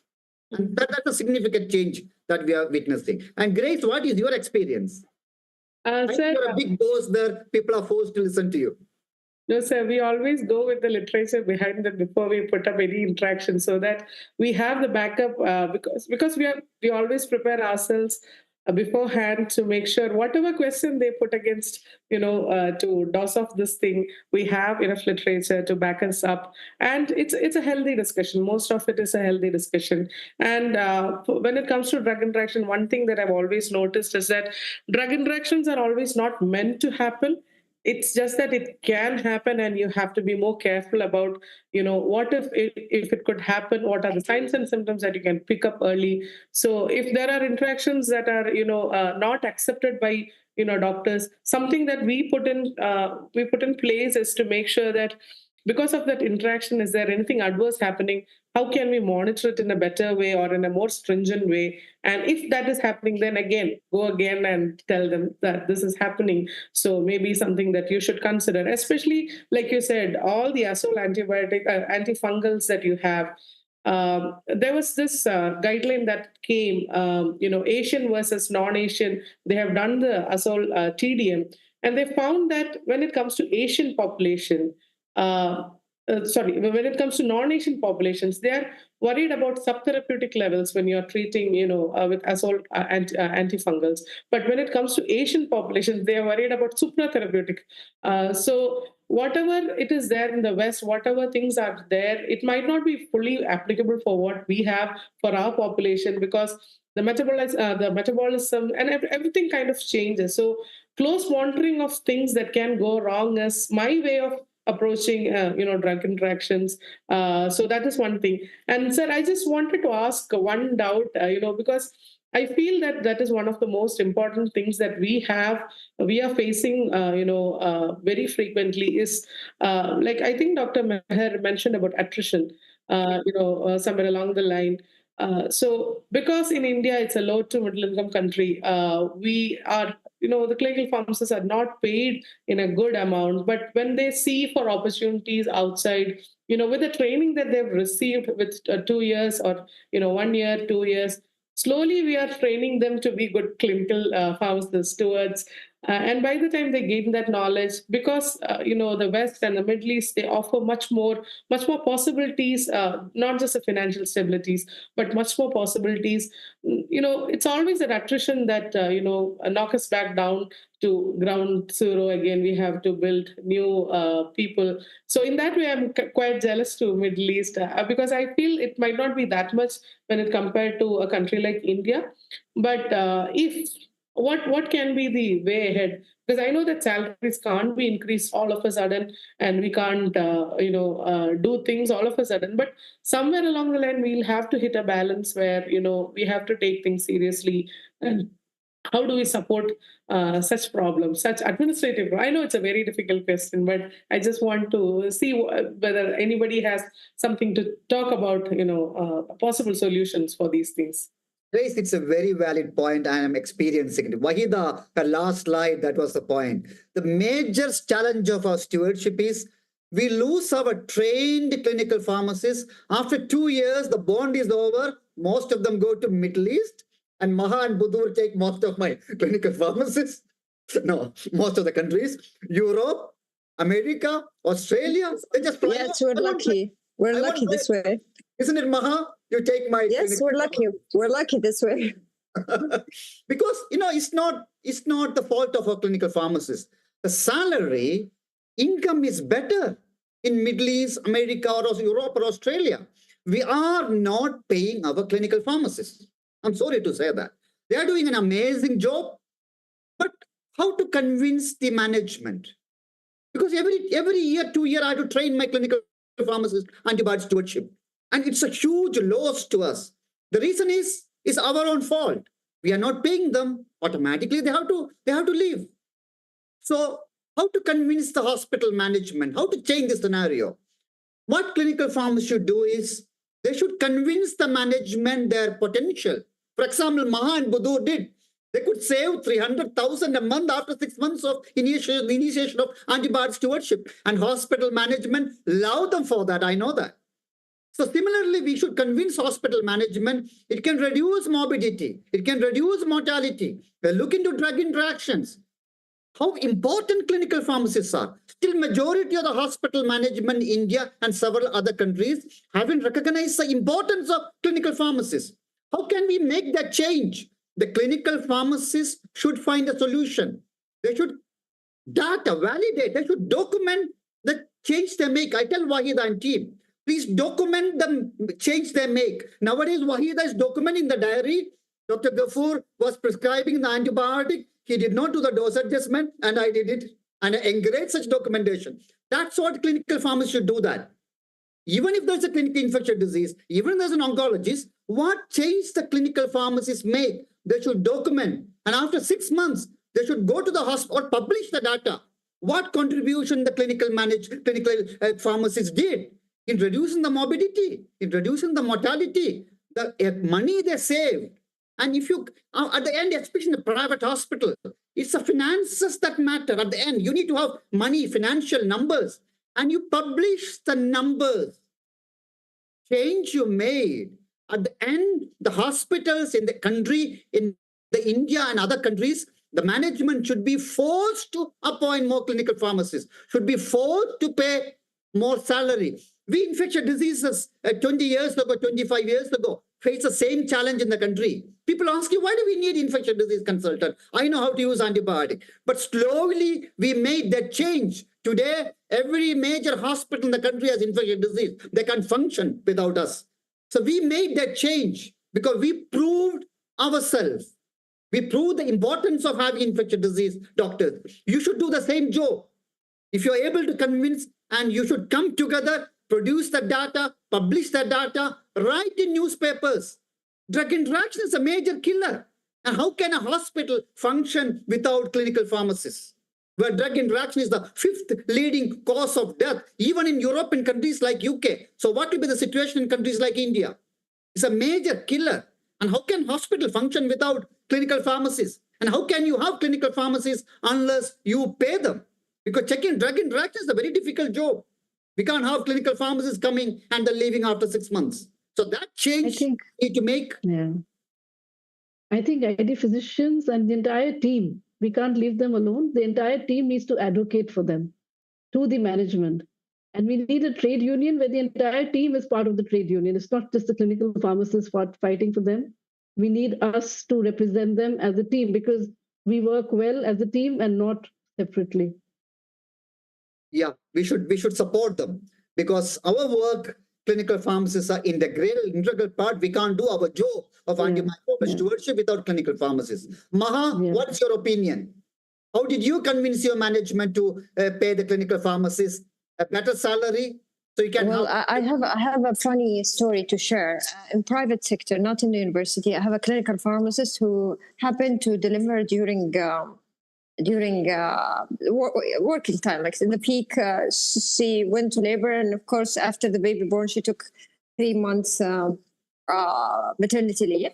So I'll just show them how much I'm alone, how much the expense increase, and how much cost just in 3 months period. And they were happy and they loved her and cherished her and they agreed to increase her salary. So just because she went to maternity leave. So the time without her was huge and everyone saw the difference in budgeting. So that's vital. Usually, I said they need to go down with their documentation and they need to go. I always tell this SP team, the whole team, that your work need to translate to Saudi Arabia. So if you fail to do that, I'm sorry, they will not see your value, especially in this private sector. So they start to, like, if I'm working, everyone can see how can they translate their work to Riyal when they're convinced with the principle. So they document, so everyone start to saying, well, I see this and this, and they escalate. So if I didn't go, they will continue the meropenem for 7 days. 7 days would cost that. So now most of my team, they start to implement this at the personal level so they can fight for themselves. So this is my advice. But other than that, I don't have a magic recipe for it. Thank you. Thanks, Maha. You made a very valid point. The financial numbers matter. We should be able to convince the administration because as far as administration is concerned, financial numbers is a very important metric. Even if I am the administrator, I will follow the financial numbers. Metrics do matter. And we should talk the language of financial numbers, whether infectious disease physicians, microbiologists, or clinical pharmacists.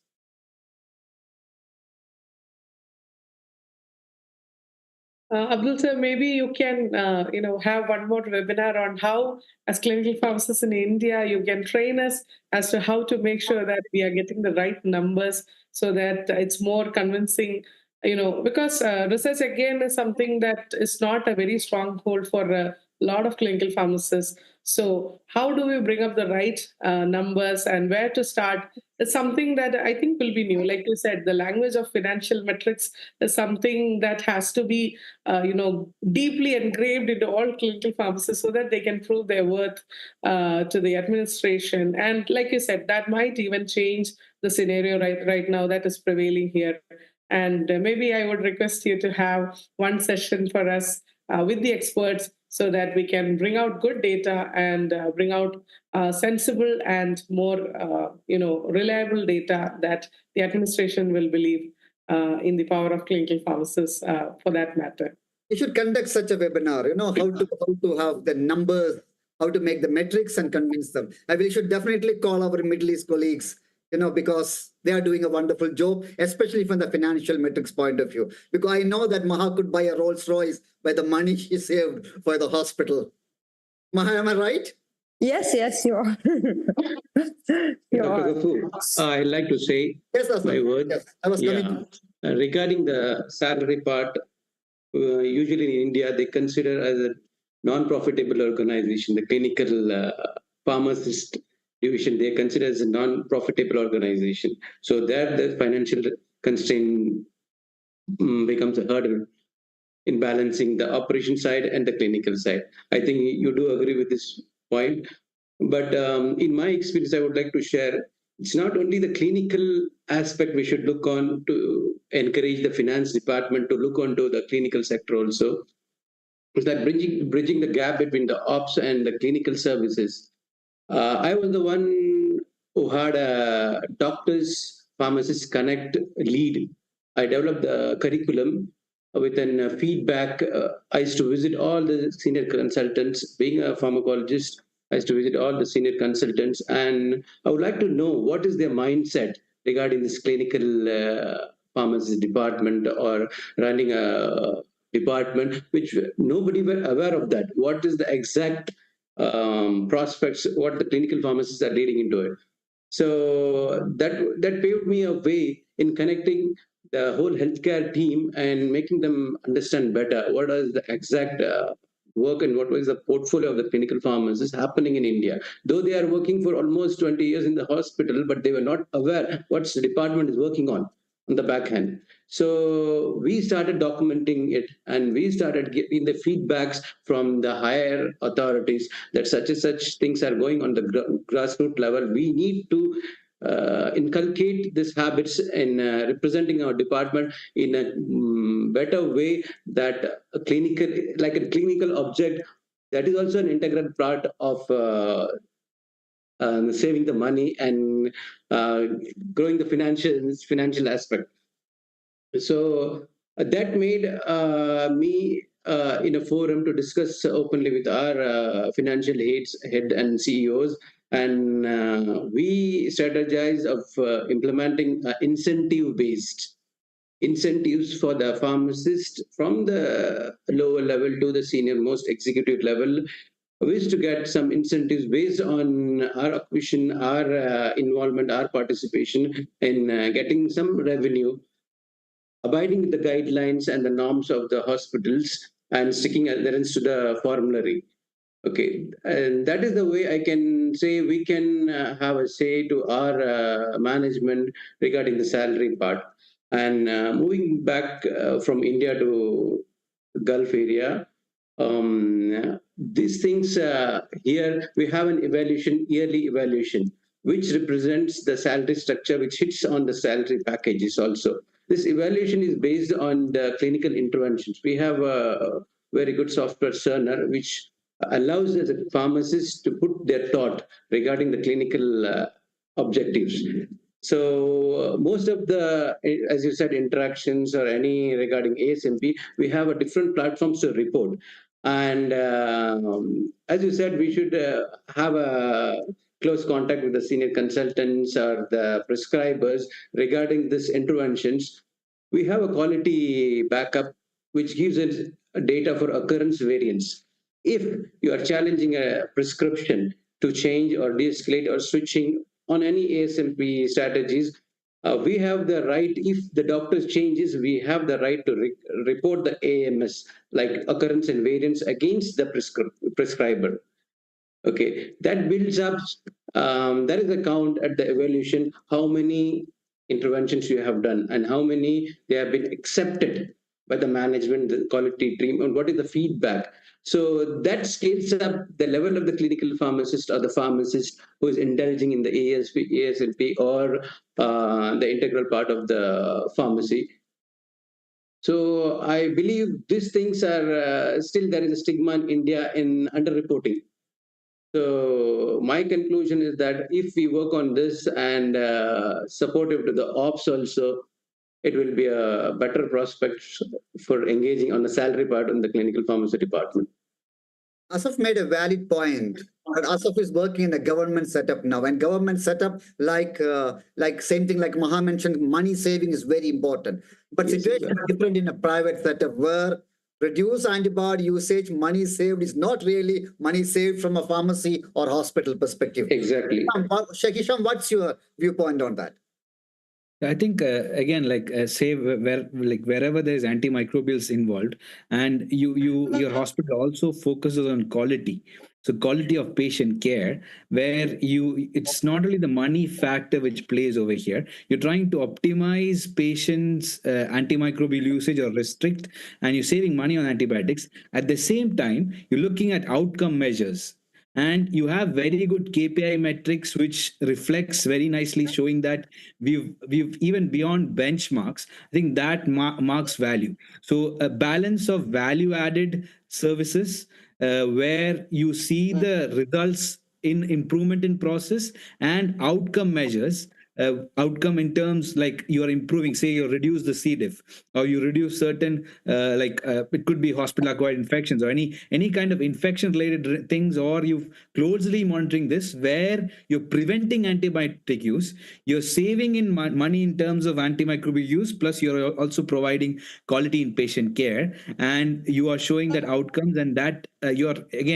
challenging the benchmarks to be better than last month each time based on your patient metric. I think that is where the as a whole perspective, you kind of balance again cost consumption saving as well as outcome for the patients and for quality for the hospital as well.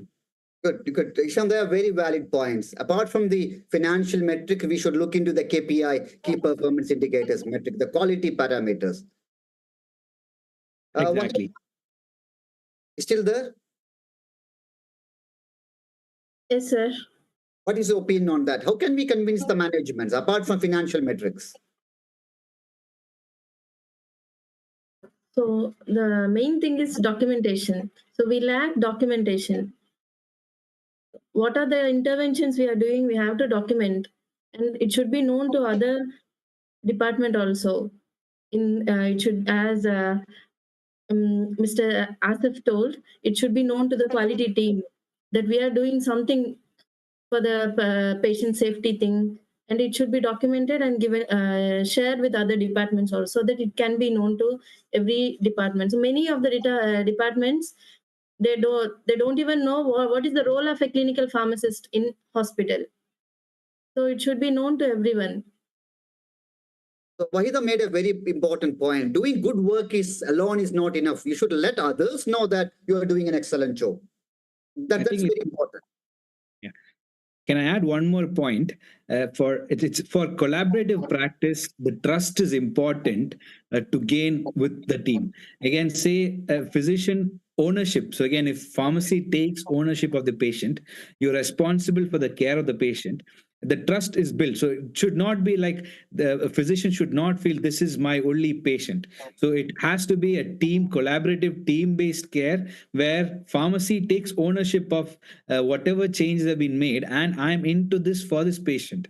So if you put that value over there, how the perspective changes, and you creating a trust amongst the whole entire team. So it's not just the physician, the nursing, the other healthcare. And again, administrative role comes after this, where a physician will definitely advocate for the pharmacy, because they consider them a very important part, because the same value which physician has for the patient, the pharmacy also. It's not just making an intervention and measuring the acceptance rate. If you have the trust, I would say you don't have to even show literature, where I would say this is an interaction, or this is a dose adjustment, this is something which you could change the treatment plan or drug recommendation, and a physician would not ask you for references. You share this so that the physician changes his practice next time, or he reaches out to you in case it could be for the similar or could be a different kind of thing, where the trust is created and your intervention or your recommendation is accepted without any doubts or anything. So I think there you don't have to measure the acceptance in the team. The trust is already built, and physician is reaching out to you to ensure that their patient gets the best care, and they trust in a pharmacist, because it's beyond I would say it's beyond cost and beyond cost savings. And I think if you have that like, for sure, like advocacy would come from different healthcare providers. Right. Just to add on to the discussion, just one last point. Unfortunately, it is tough for the initial few batches, like for every profession. Like Dr. Ghafoor was mentioning, 25 years back, infectious disease physicians also face the same challenge. So I think a lot of effort has to come from the clinical pharmacist. You may not experience the fruit of your effort right away, but definitely I think at least the next batch of pharmacists will definitely have good experience because of the efforts that you have taken. And I'm sure the management support makes a big role, because in Amrita, we have got Sanjeev Singh, he's one of the doyens in AMSP programs, and he's doing a excellent support to the hospital stewardship team. That's very important, the support from the management. Budur, what support you get from your management and clinical teams for AMSP activities? Well, Alhamdulillah, in the beginning, we faced a lot of problems and challenges with the team. It was not easy for us to start with stewardship in our hospital. But when I joined, already Dr. Maha, she was, mashallah, working a long time ago. But when I came, it was a little bit easy for me because of Dr. Maha and the other clinical pharmacists, Dr. Khalid, Dr. Abrar, they were working there. So when I came, it was a little bit challenging to know me first, the physicians, the ICU physicians I mean.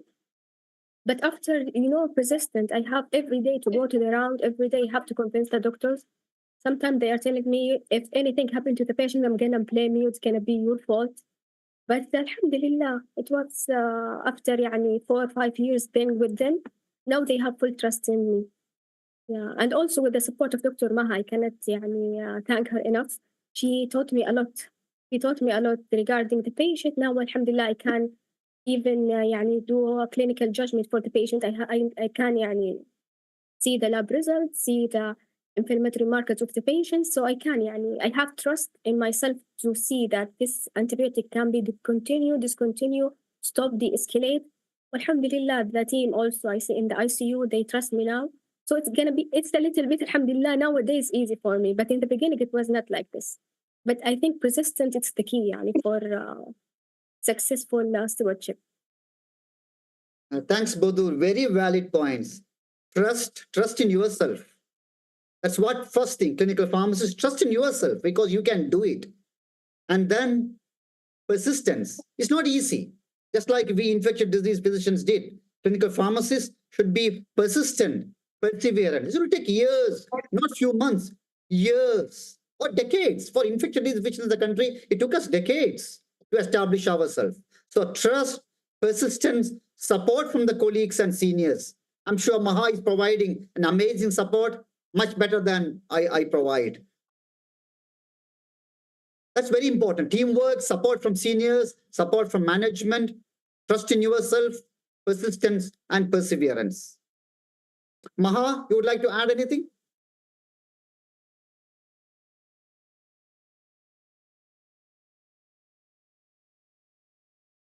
Grace? Asaf? Yeah, Dr. Ghafoor. I would like to include IT as an integral part in building the trust. What we experience here is trust doesn't come simply like giving a clinical decisions or sharing your opinion on it. It's really the documentation, what it works at the end. Okay, so we have a system where all the interventions jump one by one till the continuity of the care till the patient has been discharged. So every section of the intervention has been taken into account and it has been verified. And through all the healthcare workers who are involved in the journey of the patient care, we as a person-centered care, we have a standard from Plantree that all the interventions are accumulated and it's been regularly reviewed by the quality team. These interventions, when you get repeatedly for one person, an identity creates there. So each and every healthcare, they know each better what is the perspective of this intervention. So this leads, I can say, it's the umbrella widens there in the prospects of the clinical pharmacy engagement in the healthcare sector. Right. Thanks, Asaf. Grace?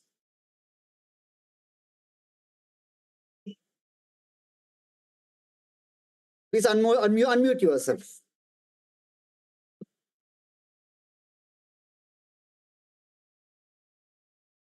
Grace, please unmute yourself.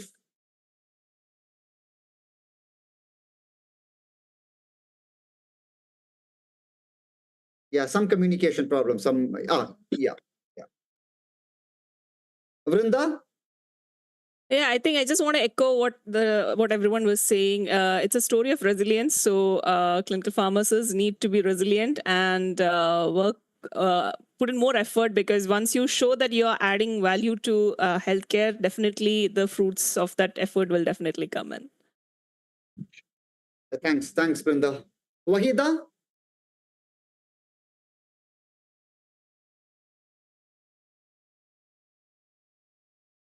Is Maha still there?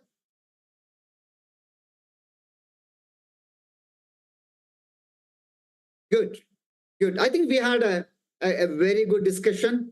You know, we are supposed to discuss 7 to 9. That became 9:30. An amazing discussion. And as Grace mentioned, we should conduct a future discussion on how to have that metrics ready in all the centers where the clinical pharmacists are doing a good job. And that metric could be used to support clinical pharmacists, other centers, and increase the profile of clinical pharmacists in countries like India. And that's the way forward. And until we do that, the attrition will continue. And the antibody stewardship implementation in most hospitals will be difficult without clinical pharmacist support. And we have to make that change. And that's for the necessity of healthcare systems in all areas, in India, Asian countries, Middle East, and all countries. Clinical pharmacists can do a good role in implementing antimicrobial stewardship. Thanks a lot. We'll have future discussions, and we'll have discussions with other regions, and we'll have discussions with follow-up discussions with hospitals in the Middle East and India. We'll continue these collaborative discussions, because collaboration is the only way forward in tackling complex challenges like antimicrobial resistance. Good night. Thanks a lot. Thank you. Thank you, sir. Thank you for this opportunity.